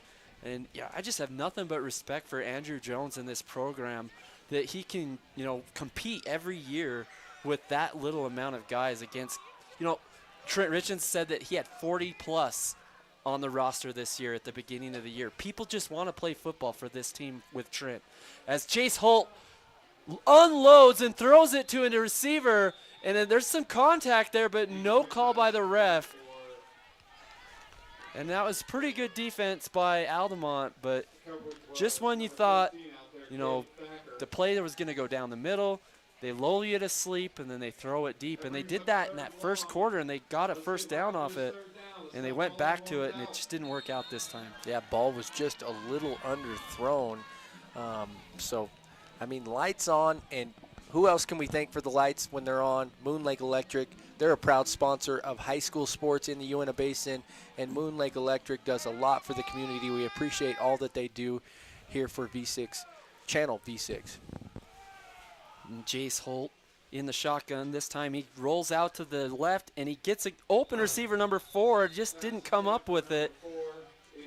And Brighton Hellbach looked to catch that ball, but didn't get quite in his hands. And maybe kind of heard footsteps, you know, over here, and John Johnson coming around. And those are the plays that I was talking about, that they need to get going. Those little slant plays out in the flat, those are the plays that they need to open up that run game for Moffo. So back to receive now on this punt.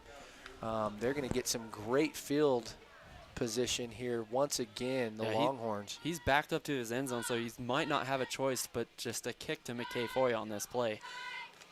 As he does, he kicks it right to him, and McKay's going to pick this up and run. He muffs it, and Layton Christian is on top of the ball. Number 3, Ulrich Sutton, gets that ball, man. That's exactly what this offense needs. That's what this team needs. On the road, nothing's going their way, and all of a sudden a muff punt, and you pick it up, and it could be a different game.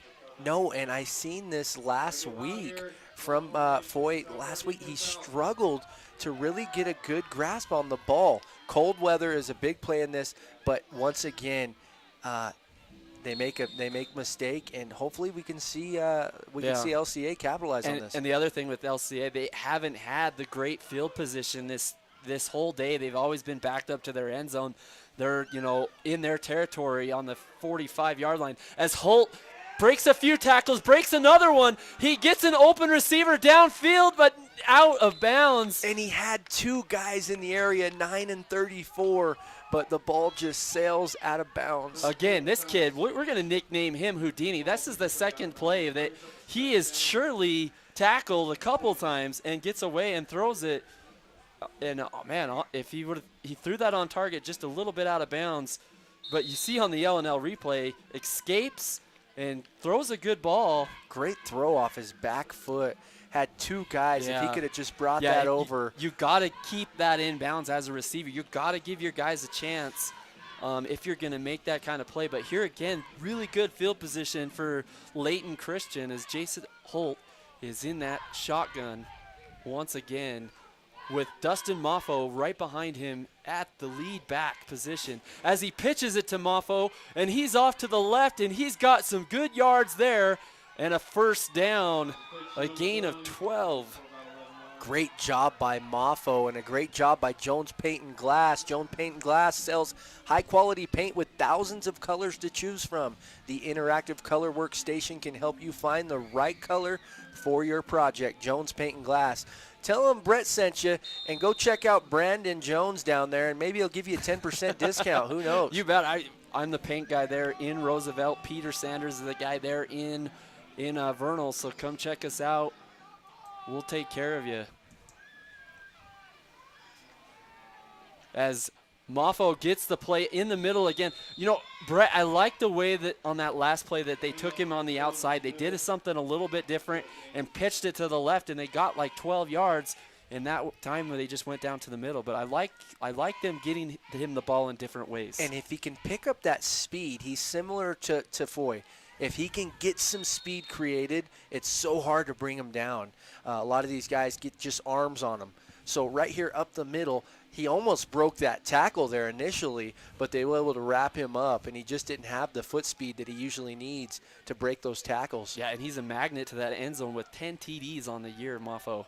With Holt in the backfield, throws it. This time he's got an open receiver and gets it.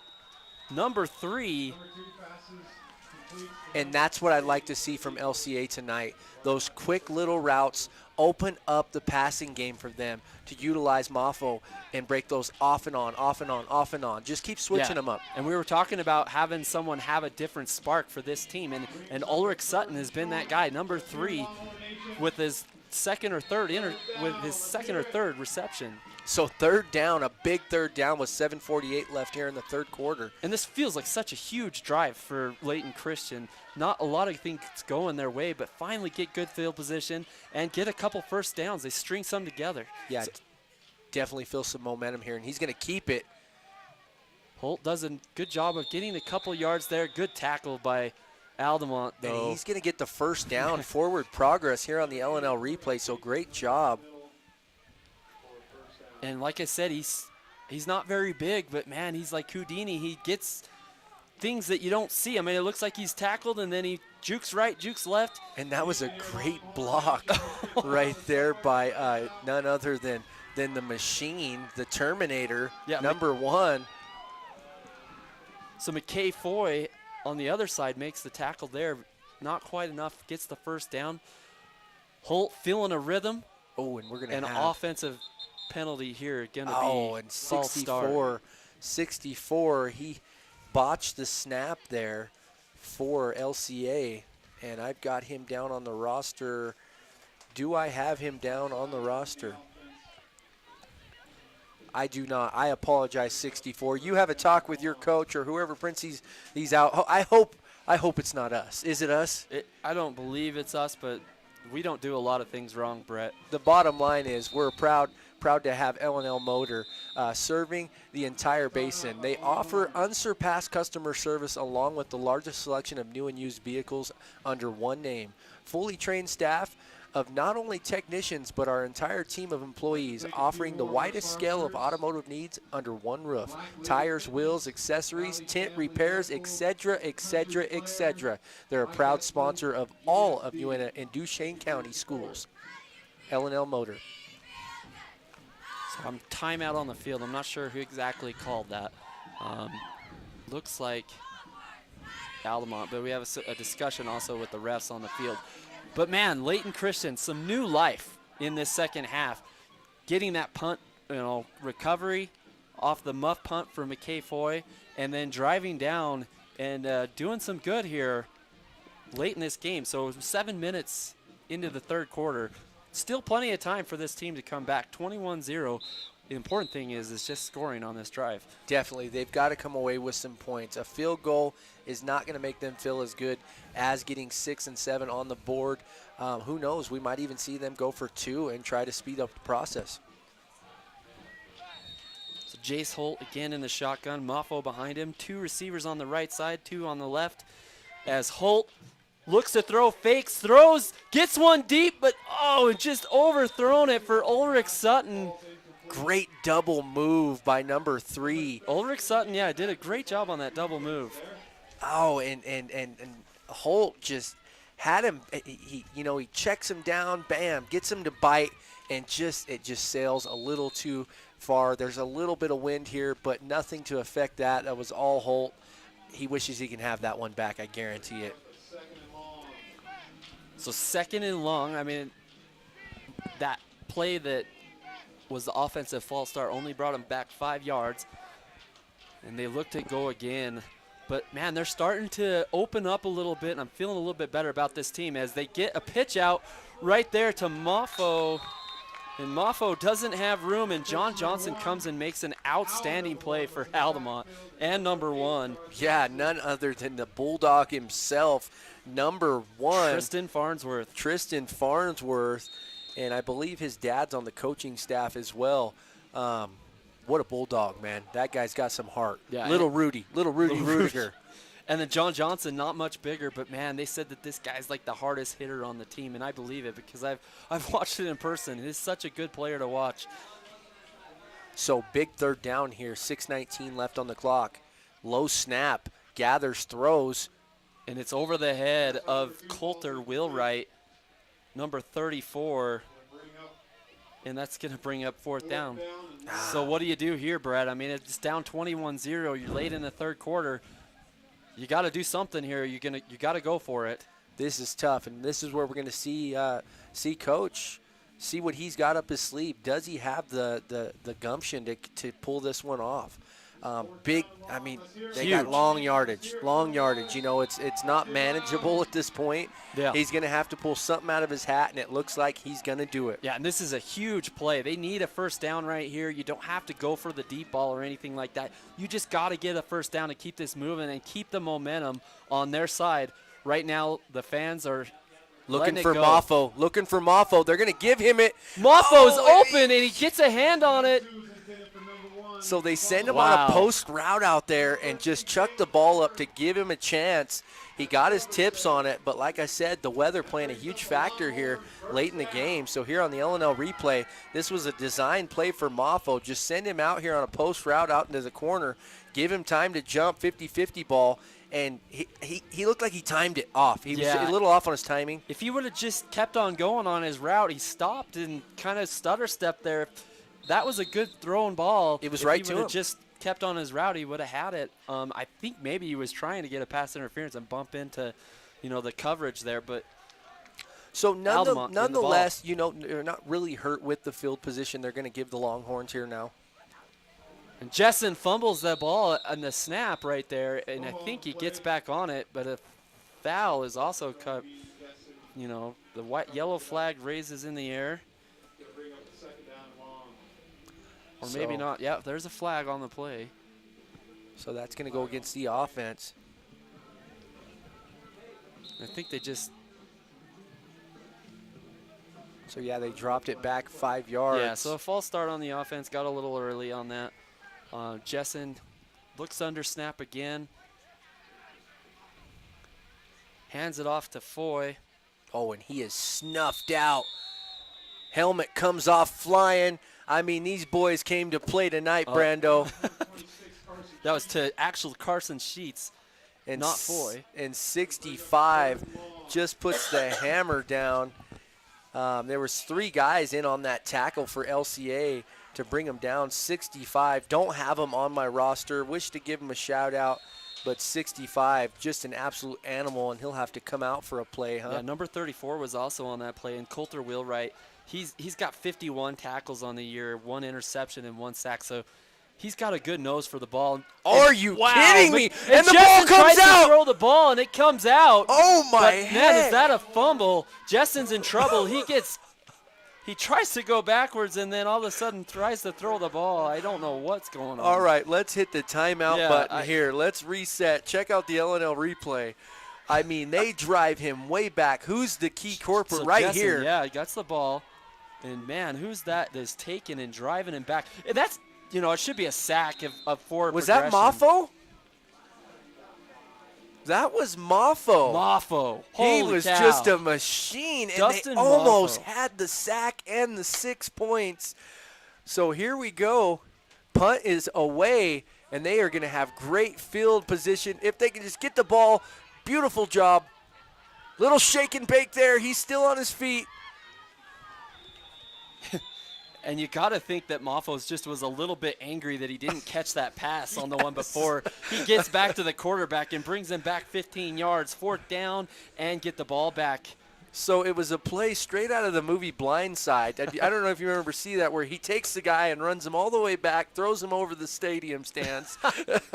He just kept going with him. That was absolutely awesome. Moffo, great job. Hats off up here in the booth to you tonight. You just made my night on that.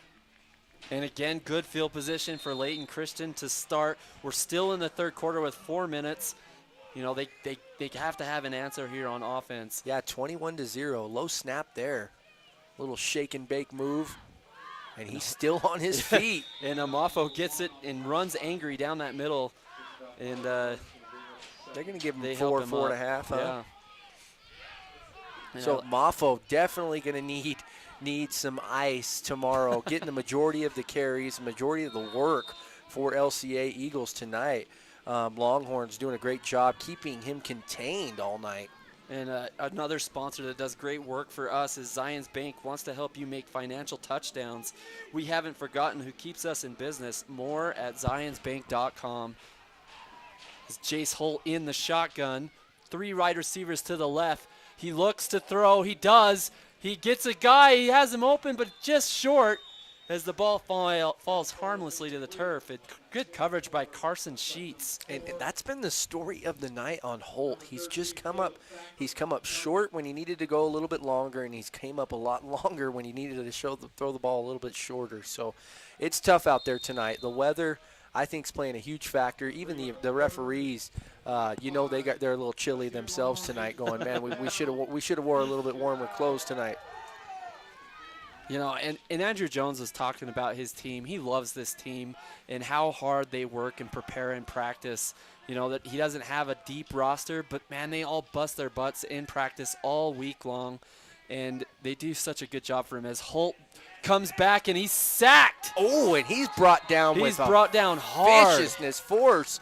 Who was that? 34 on the sack. Braden Montgomery is number 34 with the sack. Great job by him. And that's going to be so he's got 17 tackles and 1 TD himself. And number 1, Tristan Farnsworth, was there on the tackle with him. Let's check the replay here if we've got a good angle. Yeah, it was Braden Montgomery, and Kinniston was there in the area, and then finished off by number 1. So 3 Tristan guys Farnsworth. in the area. So great job. Getting some good football here tonight on a cold fall night here in Altamont, Utah. 2:40 left on the clock here in the 3rd quarter. And this has been a pretty impressive defense all year long, and they've made big plays for Altamont as Layton Christian looks here to punt. And we did get confirmation Water Hollow Ranch, tonight's player of the game, will receive 2 free tickets to the maze at the Water Hollow Ranch in Bluebell. So help us out on Facebook. Give us some shout outs. Let us know who you think the player of the game for Altamont will be to receive those tickets. So that's a beautiful punt, and that's going to be close to the end zone, shy. And it does. It gets in there for a touchback. So great hustle by number 3 from LCA. Who was that with the great hustle play? I don't have him on my roster. Ulrich Sutton is that Ulrich Sutton, number 3? Yes. Number 3. So great job, Ulrich. Another great sponsor for us it's a big deal out in Vernal. It's United, operated by SkyWest. Special thanks to United Express, operated by SkyWest, for sponsoring tonight's live coverage.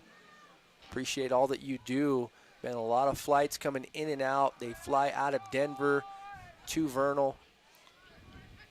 Jessen looks to pull it himself. He takes it out on the outside, he breaks a tackle and gets out of bounds. Oh, man. And that's going to be a late hit. No, they didn't call it. It looked like he was pushed out of bounds when he took it a step out. But and was that a coach or a player? I think it was like a manager water girl. Oh, my heck. Yeah. So that's a manager water girl, female slash, right here on the LNL replay. Great play. Good job. So, Colin Kaepernick used to do that so well for the Niners in his prime. Pull that ball out and just keep it. You'll see. And it looked like it was a late hit by number 2, but it wasn't called. So little insult to injury there. It looks like she's okay. So we'll get her some sometimes water. Sometimes you got to keep your head on a swivel on the sideline. You never know. Yes, you do. I got took out once in a senior game, and it hurts. Oh, and they're going to stand him up, and that has been the kind of battle that you have been seeing thus far tonight. Just absolute machines on that Eagles front line. 2:08 left on the clock here in the third quarter. 21-0, all Longhorns here on senior night. Big shout out to that defensive line of containing McKay Foy and Sheets, up the middle. Not much is happening in the second half and no big plays. Yeah, so, LCA is doing their job on defense. As you can see, the linebackers have kind of loaded the box and are taking the right gaps. As Jessen, he gives it up to Foy. Oh, my heck. And Foy just rumbles and jumbles for a first down. And, man, he's a tough guy to stop, and he gets a ton of carries per game. A great 1 through 3 back, sometimes, fourth down, sometimes conversions. This team likes to go for it on fourth down. Yeah, it is Halloween time, and that Foy is like Michael Myers. He is tough to stop. They are coming out with a new Halloween movie for you scary movie enthusiasts. That ain't me, man. I'm scared. I'll have nightmares. I do not like scary movies at all. As Jessen hands it off to Carson Sheets, and he's blown up by number 34. And 20 on the play as Man. well. Great job by him. 20. Coulter Wheelwright comes in and just makes a good hit on Sheets. Good job. Yeah, I've got Trey Johnson in the mix as well. Sophomore, 6'1", 145. So good hustle out of him. And they're talking about Coulter Wheelwright. He has a nose, to be in every play. And he's one of those guys that just love to play football. And things just slow down for him. Kind of like it's similar to a quarterback when they slow down everything and get things doing. He's a guy that just loves football. And, there's basketball guys that are gym rats. This guy's a field rat. He just loves to watch football, watch film, and always improve himself. Love it.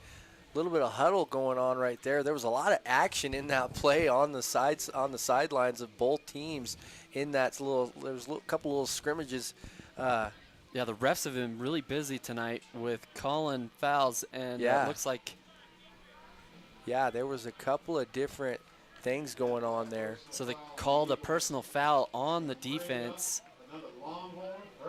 Yeah, and I think that was on number 4 for LCA. Let's pull him up. Yeah, that's Brighton Hellback. So Brighton got to contain that energy and use it to score touchdowns. 21-0, 1:08 left here in the third quarter.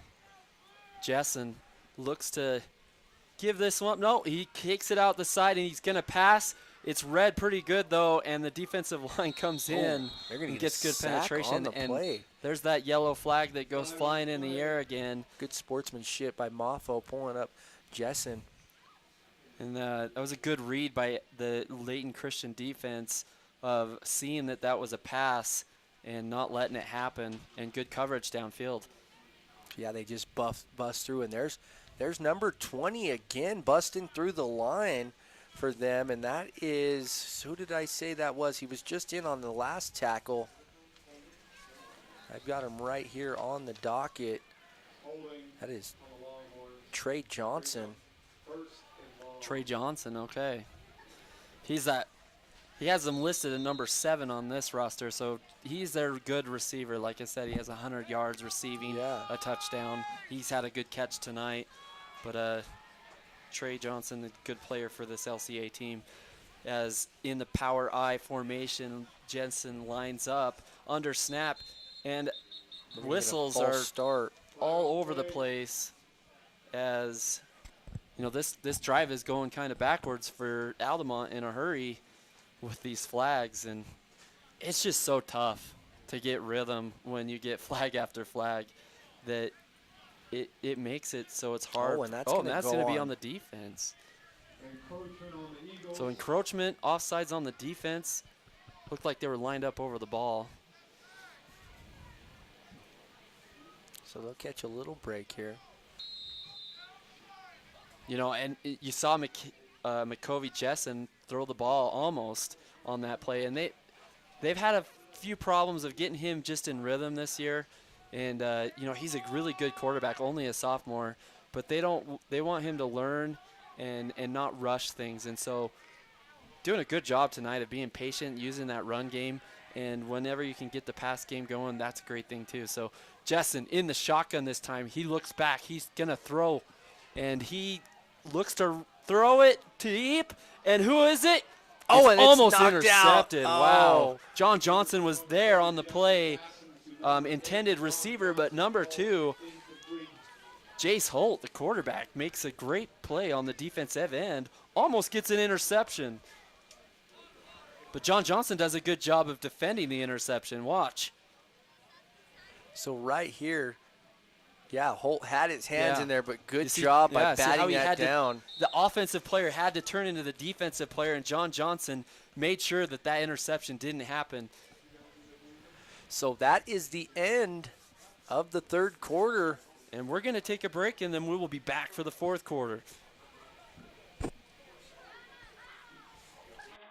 By fixing it the first time, we show our customers that we care. I'm Rico. I'm a technician at L&L Motor. I've been in the automotive industry for 7 years. I'm Amanda Kazik. I work here at the parts department at L&L. I like being a technician. Every day is a new day, and it's cool to see a concern and be able to fix it. They're kind of like my family, so they've really taken care of me and given me a ton of opportunities. We value the Fix It Right First program. Try to go the extra mile for the customer. When you need windows, doors, bathroom glass, or paint, Jones Paint and Glass can help. With over 80 years in the industry, we're Utah's go-to expert for paint and glass. We offer beautiful, energy-efficient Jones Paint and Glass windows, as well as Anderson and Marvin windows and doors. We also offer top paints like Benjamin Moore and PPG Pittsburgh paints. Whether you're remodeling or building from scratch, Jones Paint and Glass has you covered. When you hear the crash. And we are back here live in Altamont Stadium. This is Brandon Jones and Brett Brook reporting live with Channel V6. Oh, and he'll keep it. Jessen keeps, yeah. And he gets around the end and gets about 3 yards. Keeping the ball and running off the left side. Bring up third down. Yeah, give a shout out to everybody viewing us via V6, Channel V6, or on their Roku device, or even checking us out on our Facebook Live feed. Live. Give us a shout out. Let us know how we're doing. Tell us what we can do better. Tell us who you think will be the player of the game and win those 2 free passes to the Water Hollow Ranch, the maze, as they call it. World famous out here. Get you something to eat while you're out there. Take the family, take the friends, enjoy a night out on the town in Bluebell. As Jessen looks to get this one, he pitches it back to McKay Foy. McKay Foy sees an opening and gets drugged down by number 1. And that's going to Dustin come back. Moffo with the tackle. They're going to haul that one back. Flag on the play. So lots of penalties in tonight's game. You know, almost, I would say even 100 yards worth of penalties from both sides. See if you can pick it up on the L&L replay here. Let's see if anyone right there. I think you're going to get a block in the back. Yeah. I mean, I didn't see a whole lot there, but okay. They're calling everybody in. They're going to talk about it. So we're going to talk about it. Stratic brings you more local cell sites than any other wireless provider. Join the network with the best local coverage today and get up to $500 in credits. With a qualified trade-in, visit stratanetworks.com to learn more. Strata Networks is happy to be the Uinta Basin's premier internet provider with speeds up to 1 gig available at nearly 6,000 locations. Visit fiber.strata.works.com to see if it's available in your neighborhood. Looking for an internet connection while you're in and out and about? Strata Network reminds you that they have nearly 20 hotspot locations in the Uinta Basin, so you can stay connected to more places than ever before. Strata Networks, a proud sponsor of Channel V6 and Uinta Basin High School sports. So they back him up almost to the 30-yard line here as Covey Jessen fakes it. Oh, and he looks like he's in trouble, and Dustin Moffo brings him down again for a second sack of the night. Dustin Moffo showing his presence in this game on the defensive end, saying, you know, like, maybe not getting my running game going, but I am definitely going to be the defender of the night, as he just breaks through the block from Cooper Rust and tears down Covey Jessen. And he did not want to go down, and there was great sportsmanship right here. Jessen jumps up, thought there was a little disrespect there, and Moffo says, hey, I apologize about that. I'm just trying to do my job. Yeah, classy play by both sides there. And again, they get Altamont to punt. And great roll. Great roll. Oh, my heck, and he's going to let it go. That go, man. Gets down to the 30-yard line. You know, so not great field position. If you just sort of took that ball, you know, maybe a bad decision there. But yeah, Sutton Ulrich Jr., 5'9", 126. I just don't, you know, I've seen a lot of plays on this field now when it comes to the punts and receiving on kickoffs. They just, I don't know if it's the lighting. The lighting is a little low in this stadium. And I don't know if it has an effect on them on the receiving side of things. I don't know. Yeah, sometimes you're just afraid to make a mistake out there, but, you know, you definitely could have had some better field position throughout the night. But, you know, McKay Foy, he did have that fumbled, you know, muff punt too. So you have to be worried about all those things as Jace Holt throws it strongly nice on a catch. Rope.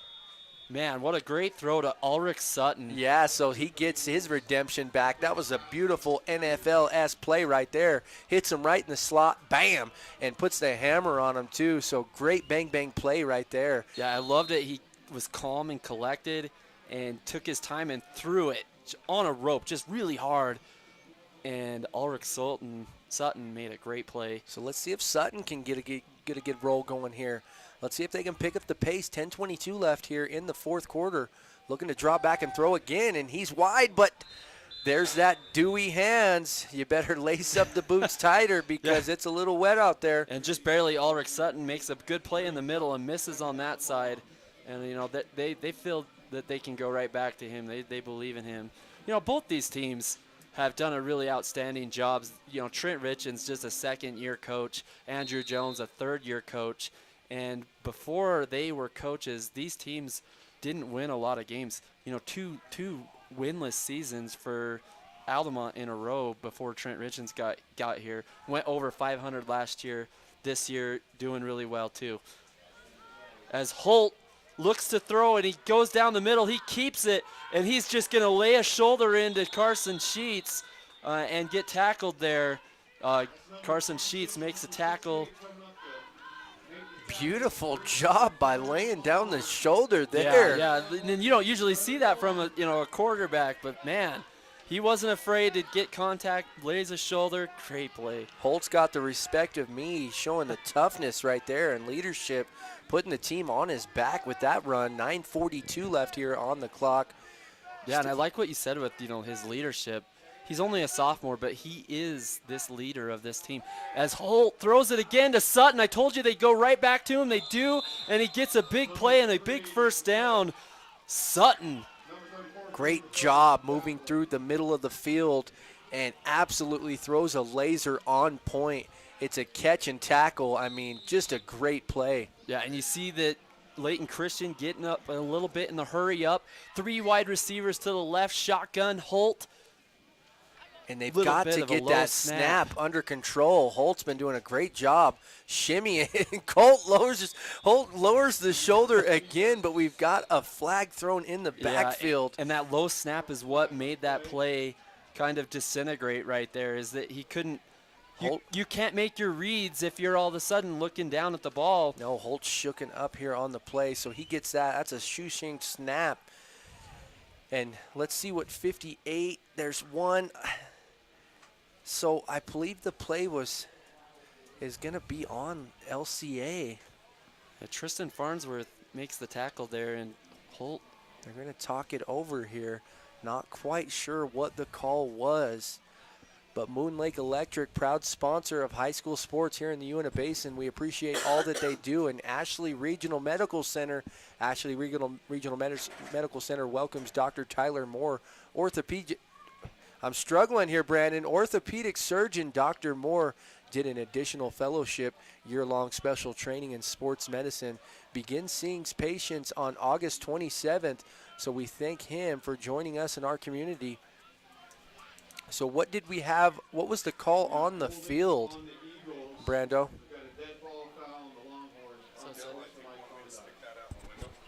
So it's a dead ball personal foul on LCA, and that will move them back.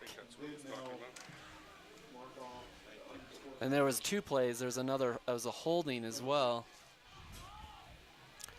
So did they offset? So, well, they didn't offset the plays. They actually took the yardage for both and went back and then went forward. I think they do that in high school. I'm not sure exactly why. Because one's a dead ball foul. That's what someone's telling me here in the booth. So right about midfield, just crossed midfield here for the Eagles. Still have a little bit of confusion on the field. Coach didn't quite get that on the Longhorn side, but now we've got everything squared away. Coach puts the headset on to keep the ears warm. 9:13 left here in the fourth quarter, and the Eagles yet to score, Brando. Yeah, this is crunch time. They need 21 points in 9 minutes and 13 seconds. It can be done, but you got to go with a passing attack as Holt in the shotgun. Throws it deep to Sutton, and Sutton is there. Ow. It's just overthrown. Man, Sutton was wide open, but just, oh, man, that's another one. You Holt just wants get that one back, yes. Yeah. And, Sutton has the speed, has the hands. Here on the LNL replay, we just see that it's just out of his reach, and he cannot do it. Great play, though. They go empty on that wide receiver play, and there's a couple receivers wide open as they show a different look. And he just cuts it right there. Breaks 34 off. 34 loses him in translation. And, man, they want that one back. Let's see if they'll go to it again. They've got him wide to the right over there now. Single back. Oh, and they're going to throw a flag. And one of the things is, they're trying to hit the home run ball. And, they've done a good job of when they go to Sutton in the middle and do these intermediate routes and slant patterns that I don't understand why they just don't keep going to that. Again, you're 21-0 and you want a big play. But you got to string some stuff together, some first downs, and get that rhythm before you throw it deep. So yet again, another false start by Layton Christian, and that's going to move the chain, move him back another 5 yards. So puts him on the other side of midfield, and the clock just continues to wind down. About 9 minutes left here in the fourth quarter. As Holt backs up again, looks to throw. He throws it deep again, and he has an open receiver, and Moffo misses it. Goes through both of his arms, and that was a play that Moffo needs to make. Brando, as we look at the LNL replay, the ball was just thrown perfectly. Holt, hats off up here in the broadcast booth. Holt goes through his progressions, checks down, looks again, then sees Moffo. Moffo actually tracks this ball great, comes back to it, and it goes right through his hands. Moffo. Yeah, and then we're talking about how you know, Jace Holt wanted that pass back on the previous play. Well, Mafo wants that pass back on that next play. That's a tough one to take because that's a touchdown. Hats off to Holt. Just puts that ball, drops it right on a dime. Mafo. Jace Holt in the shotgun, wide open receivers again. Don't see anybody. There's a lot of pressure from Altamont. He gets the throw off, though, and it goes out of bounds. You know, empty set again, and Altamont brings the house this time. There's nobody to block, you know, for Jace Holt on that play. And they bring the house, and it does dividends there for him. Yeah, Foy just had an absolute beat on Holt, and he gets away from him miraculously, shakes and bakes a few, and was able to throw the ball away. So, man, LCA just having a hard time stringing things together.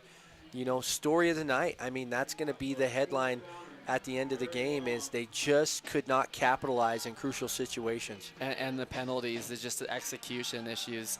And, you know, 3 straight plays in a row, they go for the end zone where they could probably get first downs, but now they're pretty backed up. I mean, it's 3rd and 20, 4th and 20.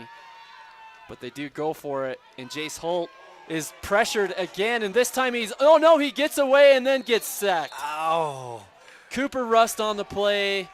Foy in there. Foy just brings the absolute pressure. Nobody even has a hand on him. Yes, there was. So a whole herd of Longhorns just absolute put the stampede on him, and they're going to take over here.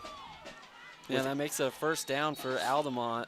8:36 left here in the 4th quarter, and as we wind down, so does the temperature here. Yeah, it's getting really cold here in the booth as well. But So, McCovey Jessen comes out at quarterback, number 21. Had a great night tonight of handing off the ball to McKay Foy and Carson Sheets and Braden Montgomery as he hands it off to Montgomery. No, that's Foy. And it takes 3 Eagles to bring him down. Story of their life. You're not going to bring just one, not one Eagle can bring down the real McCoy. Yeah, he's definitely, he just runs strong. You know, he's got big legs, you know, big tree trunks for legs, and just keeps those legs driving as people arm tackle him. You got to get low on this guy, or else you're going to have that type of carry every time.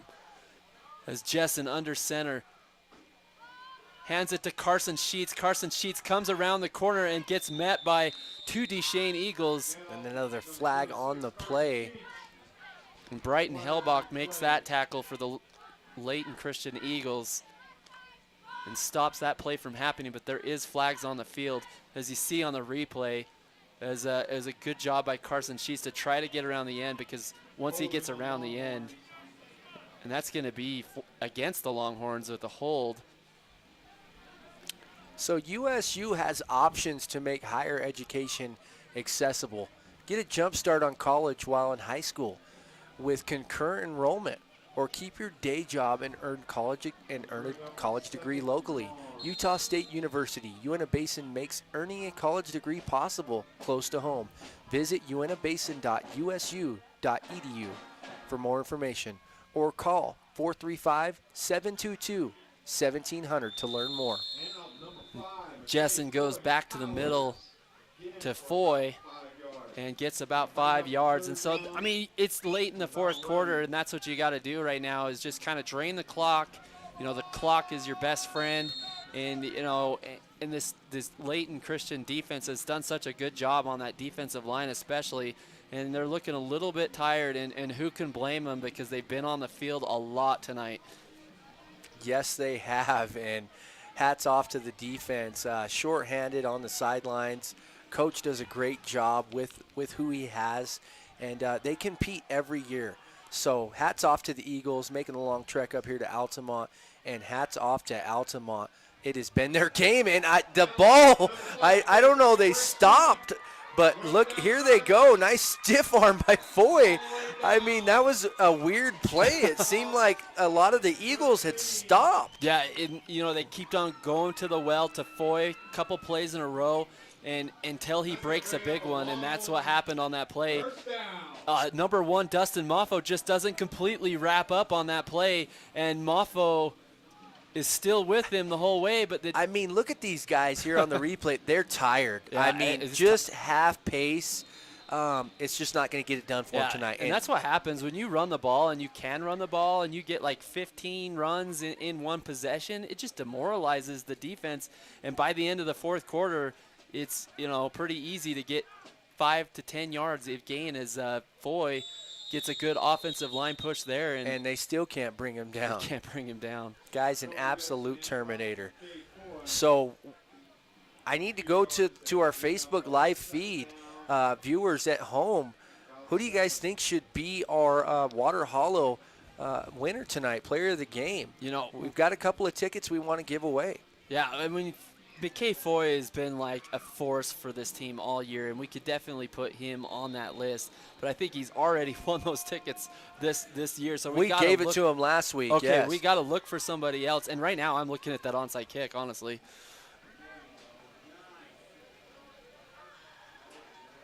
And they good just push keep again. pushing. 5:48 left here in the fourth. That play was to Braden Montgomery, and he gets a bunch of yards too. And, coming up on October 11th, Altamont versus Duchesne. And this is a game that Trent Richens has circled on his calendar at the beginning of the year and also just throughout the year. They're always ready, and they really want a marquee win against Duchesne is something that this coaching staff has been working for. So October 11th here on Channel V6, tune in for that game. That's going to be a great game. And you know what? This team right here, the Longhorns, they have the firepower to match up with Duchesne. Duchesne known for great big guys. There's something in the water out there. I don't know what it is, but they've got a great coaching staff. They've got great leadership on both sides of the ball, and I'd love to see the Longhorns really put together a good game with that defense and offense that Duchesne has. Yeah, and Duchesne, they've lost a couple games this year. They've lost 3, actually. But they've challenged themselves and gone out and played some 3A teams, some 2A teams, along with what Trent Richens has done. And so it's hard to kind of gauge what kind of team they are. They're always solid, a great team. So that's going to be a good matchup. Here's Jessen. Gives the hand. No, he takes it himself. He's going around the end. Great pursuit by number 55, but he's open, and he dives for the end zone. He doesn't quite get it. It looks like he stepped out of bounds before he made that dive, but great athletic play by McCovey Jessen to get around to that left side and dodge number 55, who was coming in hot. Yeah, here on the L&L replay, he's in trouble right out of the gate.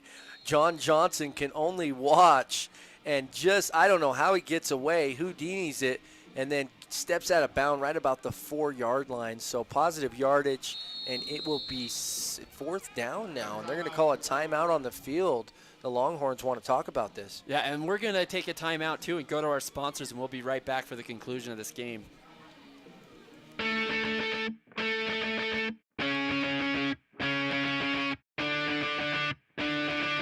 When I graduate, not only will I get my high school diploma, I will get a certification from the carpentry program. I was born and raised in Vernal, and I didn't want to leave. I wanted a master's degree. I always have since I was a little girl.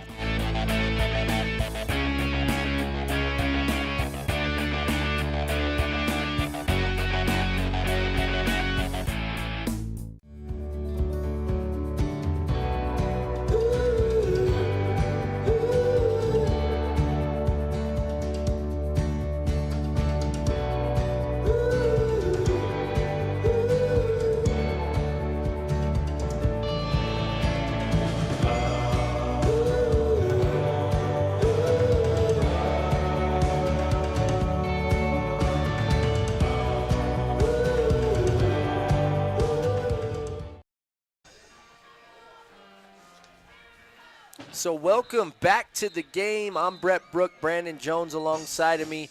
You got the double Bs, the powerhouse. The killer bees. The killer bees. They usually go to us when they need a real good, exciting game called. We're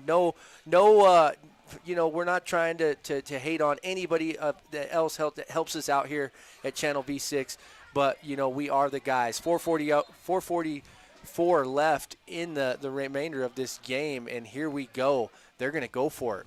They're going to try to get him to jump. That's probably a good idea to try to get him to jump and get that. No, they don't. And they go right to Foy.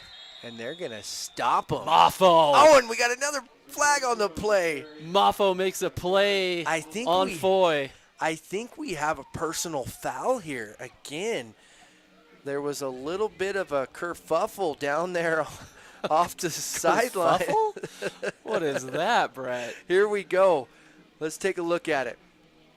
He comes in hot. Great defensive stand right here. Wraps him up. Holds him short. And then we've got some action over here with John Johnson. John Johnson, yeah. So it's going to go against the Longhorns, I believe. Yeah, that's going to move him back. Coach not happy with him. Kind of trying to get him on the straight and narrow. Yeah, you can see him on the screen giving him a mouthful right now. It's like, man, we got to be disciplined. It's 21-0. You can't make that kind of play. Yeah, Coach and John Johnson not happy with himself. John Johnson knows that. I mean, he's a smart player. And, they're in position to score right there, and now it's going to be a 15-yard penalty. And, that hurts a little bit. Especially, the game is kind of out of hand, 21-0. But throughout this whole year, they've had some problems with the fumbles and execution issues. And this year, they've been immaculate, like perfect. I can't think of a better thing that they could have done this game. And that's one negative thing that I've seen tonight was with the penalties of personal fouls. No, and that really highlights it from a coaching perspective. And there again, Ulrich just has a hard time pulling that one down, just out of his reach, and a little shaken up on the play, but he's up. Tough dude. And that was a 4th down conversion, so yeah, Layton Christian gets the ball back. Okay, so I get the frustration from Trent Rishens. No, and they've been playing, like I said, they've been playing a great game all night, and to have that kind of a penalty is really frustrating for a coach when he's had him disciplined up until this point. Ooh, little fumble there. Jace Holt goes onto the right side, a little bit of a fumble, but throws it deep again. And that was almost intercepted. No, it's caught by number 4. Who is that? Brighton Holbrook gets the catch and is down to about the 28-yard line. Brighton Holbrook makes a play for this Layton Christian offense late in the game, and they need it. They need not only they might not win this game, but they need to get something going so they can get something good in their next game and have confidence, and that will help. Hats off to that quarterback. He fumbled. It looked like he was popping popcorn with his hands, and then he just absolute lets go of a laser. Yeah, I thought Cooper Russ was going to make an interception right there, number 88, or McCovey Jessen, but good play by Breakin. Oh, nice little cut there. Oh, Jace Holt gets hammered in the backfield with the sack. Number 64, number 1, Tristan Farnsworth. And then our little bulldog again, putting the absolute hammer down on him. So on that previous play, I can't stop talking about it. Holt, hats off up here in the broadcast booth. To scramble, pop that popcorn with your hand, then contain the ball and be able to throw off that back foot. He must have let that thing go for 40 yards. Yeah, especially on the run, and being pursued. What a great throw. 5th time's the charm as Jace Holtz gets it low again, throws it deep again, and no one is there this time. The closest receiver was Altamont's number 30. Gave him a chance, though. Gave him a chance, and that's all you can ask for. 3:20 left on the clock here. Carter Arnold is almost there on that play. So, yeah, you're seeing Holt. You're starting to see he's got a cannon on him.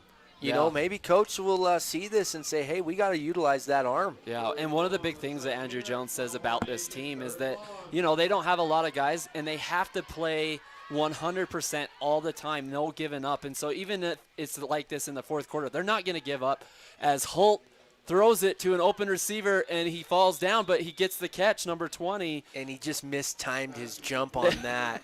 If you check out the replay here, it's lucky he actually got that ball, but just mistimed it. He could have caught that, came down and picked up more yardage there, but you'll see him jump off, and he just mistimes that ball, catches it on the way down, and could have made a little bit more out of that, but great catch. Still, you know, a manageable play here for Holt. Not backed up, no 3rd and 20 or nothing. Jace Holt looks good, makes a good read right there, and then gets absolutely hammered by Braden Montgomery on another sack. So the 4th sack for this defense for the Altamont Longhorns tonight, and that's going to be a first down for Altamont. So turnover, 4th down right there. Tried to get the conversion. It was more manageable. It was only 4th and 6. But, man, this Altamont defense looking stellar tonight. If I could give a player of the game, I'd just give it to the defense because they've just done such a great job tonight. Definitely, definitely. So let's talk about that. With 2:37 left here in regulation, Longhorns are going to play this one out, I guarantee, on the ground. Probably wrap this thing up with possession to end the game. But you know, we're gonna go back to a few of our replays, some of the crucial replays. So down there in our trailer, we want you guys to make sure that you have the a good play to Cooper Rust from McCovey Jessen, and there's that hookup you've wanted from those two all night, Brett. Yes, and I've been waiting for that. But down in our trailer, make sure we have the onside kick. We're going to give that player of the game to Diaz, I believe. The water hollow passes, he just made an absolute great onside kick, and that can't go unrewarded. And, you know, that hookup needs to happen more often. He's a big receiver. You know, you could kind of give him a tight end, wide receiver, whatever you want to call him. But Cooper Rust, as Carson Sheets is on his way. And Carson Sheets, he's still running. And he is running and gunning. And number 20 finally brings him down from Layton Christian. Oh, my heck. And, yes, it is cold on the field. You can see the steam coming out of each individual player's mouth right now. So definitely fall in full effect here. It's been a cold night here in Altamont, and it's been all Longhorns with under 2 minutes to play left. The big difference I'm seeing in this game from the last time I've watched Altamont, they like to throw the ball a lot. But this game, they've gone to the run game with Carson Sheets and McKay Foy and Braden Montgomery and done an excellent job of, you know, they've got a bunch of yards tonight. I don't even want to say, I bet you they have all over 100 yards between the three of them. As McCovey Jessen looks to go deep, and it looks like it's intercepted by number 21, Layton Christian, number 21. Makes a great play on the ball. Flynn Dalton getting his first shot out of the game, but been in all night. Great job by him, and that was just a little trickery of the Longhorns trying to just have a little fun here at the end of this end of regulation with 1:16 left here in the fourth, Brando. And they must have seen something in the defense too, because they were going to the run, and trying to lull that defense to sleep and throwing it deep, and they weren't fooled, and they got that interception. Big play for this Layton Christian team late in the fourth quarter with 1 minute and 16 seconds on the clock.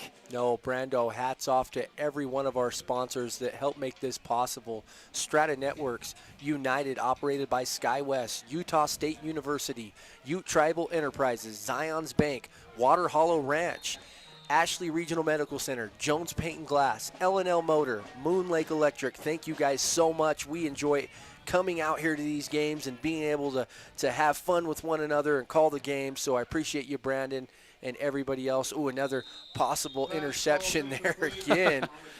Yeah, Jace Holt looks, you know, not to slow down. Like, there's 1 minute and 11 seconds left, but they're going to just try to go deep, and they want to get this touchdown before they go. And right now you're in practice time. You still have your first team offense out there right now. You just want to be able to know you can make these plays in the future for future games. And they also have this game with Duchesne circled.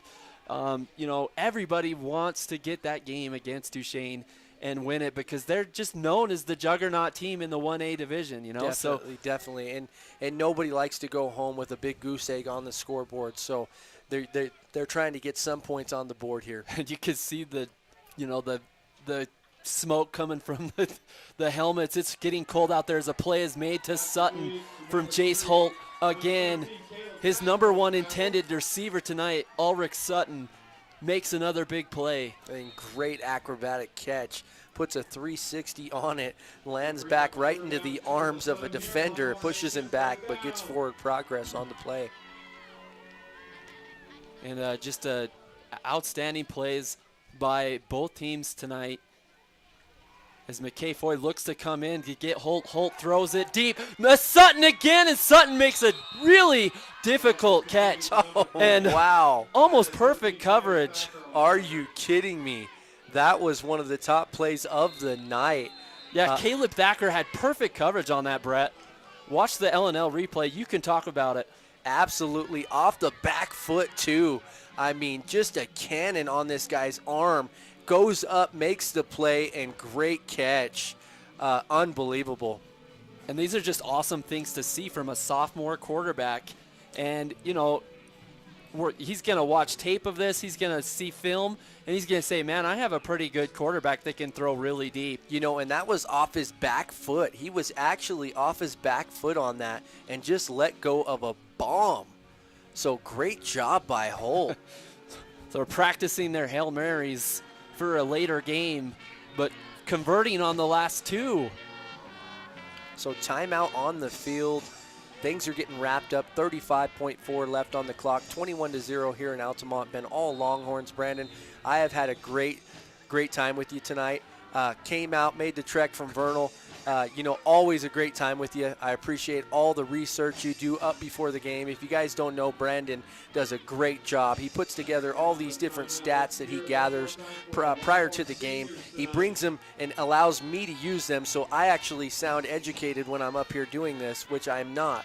So, Brando, I appreciate all that you do for us here at Channel V6. I appreciate that, Brett, but you deserve a big shout out too. I love calling games with you, and this is, you know, something that we love to do up here in the booth. So Jace Holt looks like, no. He gets injured, and that looks like it hurt. It might be his knee, and come on. Not what you want to see. Please do not let him be hurt with 24 seconds left here in a game that's well over. And I love football, but I hate injuries, and it doesn't matter to what team or if a team I don't like. It's just, I hate injuries, and they just happen. It's something that you have to deal with. But you know what? We're going to go to a commercial break, and then we'll come back, and we'll talk about the end of this game.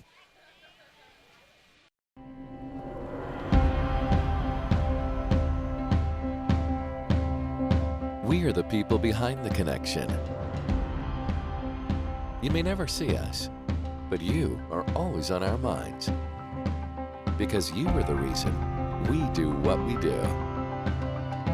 Improving the way you connect is the reason we are always working.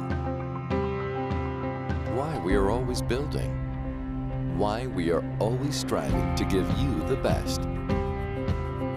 We are the people behind the connection, working together to connect your life.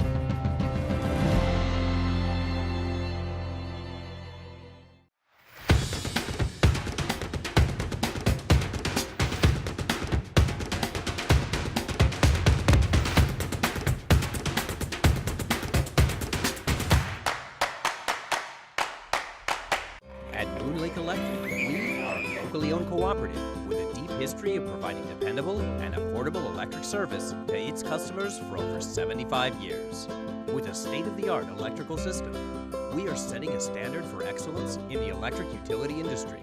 We are proud to call this place home, and we are happy to support our local schools and athletes. Find and like us on Facebook for energy-saving tips. Moon Lake Electric, keeping the power on. Here at Stewart's Marketplace, we are pleased to announce that we are now carrying certified Angus beef. Team that up with our Smithfield prime pork, and Stewart's Marketplace has the best beef in the basin. So come on over and check it out. It's a cut above the rest. Hey, you! It's the moment you've waited all year for. The Corn Maze is open again in Bluebell. Your favorite fall activities in one place. There's a pumpkin patch, kettle corn, goats, pumpkin cannons, spooky trails, 70-foot bounce pad, the witch's house. So go to www.bluebellcornmaze.com or look up Bluebell Corn Maze on Facebook. Head to the Corn Maze at Water Hollow Ranch, located in Bluebell, where getting lost means finding fun. We're back here live at Altamont Football Field, Channel V6, Brandon Jones and Brett Brook on the call. And, we were talking about injuries and how they just suck. But, Jace Holt is a tough guy. He got up and he's walking, kind of under his own power. He's got a couple guys with him. We wish nothing but the best of luck for Jace Holt because this kid is a bright star who has really thrown the ball well tonight, especially the deep ball. We're so impressed with him up in the booth. And, just wish nothing but best of luck for this kid going forward. Yeah, definitely. He has had some great plays all night. And I hope Coach utilizes that arm earlier on in the game. It seemed like they underutilized him. And maybe Coach didn't know he had it in his bag until the score was, hey, we got to throw the ball, guys. Yeah, I agree with you, and he did a great job at it. So who's going to step in now for Holt? And they're talking about the seniors in the crowd tonight. Senior night for Altamont, and a great game for Altamont to really show up and play almost perfect. Not too many things that I can say that they haven't done well. As a low snap again, and Moffo is going to be the one to take it at quarterback. Moffo! And Moffo mows down number 13. So Moffo, yes. Caleb Thacker takes the wrong end of that.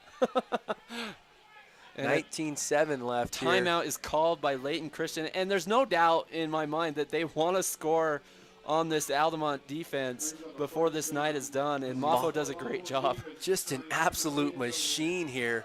And then you're going to see the collision right here. Bam! Just takes a knee right to the kidney by Moffo, number 13. But they're all tough. Everybody's okay. Yeah. So timeout on the field. Hats off to everybody that's helped us out on the field. All of our cameramen and women on the field. Hats off. Give us a little wave if you hear us. We see you. You're focused. You're warm. Danny, he's up on the scissor lift tonight. He's got, I think he had 14 layers. He's a teacher full-time. But so those teachers are used to the indoor weather, and they really just struggle on these cold nights. But Danny does a great job for us. We appreciate all the help that he gives us. We got Oplanop down there running the replay system for us as well. We got to give a hats off to our booth down there. Dale Allred, I believe, was in there with him, keeping him under order. We appreciate all of everybody that does it. So here goes Moffo, a little shake and bake move. And Moffo gets a couple and gets out of bounds, and the clock will stop right there at 12 seconds. But, yeah, again, man, this crew that we have here at Channel V6 is just awesome. The camera work, all the people in the truck that you don't see, I mean, they do outstanding work, and, just we couldn't do it without them. Yeah, absolutely phenomenal setup here in the broadcast booth tonight. They've got a 50-inch screen up here for us. Thank you guys so much. That makes our job so much easier. I mean, the headsets are state-of-the-art. They set us up with all of our lineups and everything. And like I said, Brandon does a great job on doing his research before the game. And just an awesome time. And, oh, man, are they going to get on the board, Brando? Moffo looks to pass for the first time tonight, throws it a little high, but I don't think he saw anything there. He knew that he could live another day and play another down, and that was a smart play, and that's what you see from a senior leadership perspective of Dustin Moffo. Not trying to get something that's not there, just go back to the well again on this next play. So third down. But you know what I want? I think that he should just run it in. I mean, I think that he should take it to the outside, put this in for Layton Christian, get an Eagle touchdown to end the night. And, Altamont done a great job. And, LCA had some mistakes tonight, but they played some good football. We've seen some good football tonight from both teams. Yeah, score doesn't do it justice. We saw great football tonight. I think everybody's very pleased. Moffo gets it low, goes down the middle, tries to get in the end zone, but doesn't quite get there. And do they have a timeout left? They don't. Altamont, No, so are they going to stop the clock, or is it over? Andrew Jones thinks that he has a timeout. Little bit of confusion on the field. Andrew Jones thinks he has one timeout and left. He does. He has does. He's got a full thing of timeouts here on the lower half of your screen. Yeah, so they give him another play here, and they should add some seconds on the clock as well. So I think they should come back and kind of take a look at this and talk about it. And this is an important touchdown for LCA to finish the drive off. Here we go, Brando. Low snap. Oh, and they're going to Mofo gobble is him ate up. up by McFoy. McKay Foy makes a play. And Tristan Farnsworth and a whole lot of tackles. And that is the game, 21-0. And ended up in a goose egg for Layton Christian. But, man, both these teams battled tonight in a great game. And on senior night, Altamont came up huge and won the game. Oh, going to be some parties going down on the main streets of Altamont tonight. And we're going to do some highlights because there's a lot of highlights to go over throughout this game. And just, awesome plays as McKay Foy on the first snap, the first possession of the game, goes the distance and Breaks gets a off Holt. touchdown. And he makes the end move right there on number 3, Ulrich Sutton, and takes it to the house. Yeah, got his blood pumping there. And that's really what got this Altamont team going. A big play right off the bat. And McKay Foy, nope, that was Jessen coming around the end. Jessen, that was for the 2-point conversion. Oh, there you go. So that made it 8-0. Jace Holt makes a great throw here. And that's that arm of Holt. And that was that Ehrlich? Or Ulrich Sutton, man. He made plays all game long. And then there's the little hook and ladder play there. And that was beautiful. And he just breaks it, and now he's off to the races here. Nice stiff arm and then brought down, but great play. Yeah, Carson Sheets takes that around that left side and gets a bunch of green in front of him. And here's another play by McKay Foy for his second touchdown as he just piles it in. Great stiff arm. Oh, and they actually called that one down at the 1. Yeah. And then he moved it in. He wanted the TD. Oh, yeah. He wanted the TD there. But then he gets it back right McKay here. Foy takes it in for the touchdown on the next play. So and here's the onside kick. And this is going to go to our player of the game, and that is Jimmy Diaz on the beautiful kick. So Jimmy Diaz, we're going to come find you. Player of the game, you're going to get 2 free tickets to Water Hollow Ranch, The Maze. So beautiful drop back pass right Jessen here. To McKay Foy. And here's that scissor kick. He drops the kick on the guy, but he takes it like a champ.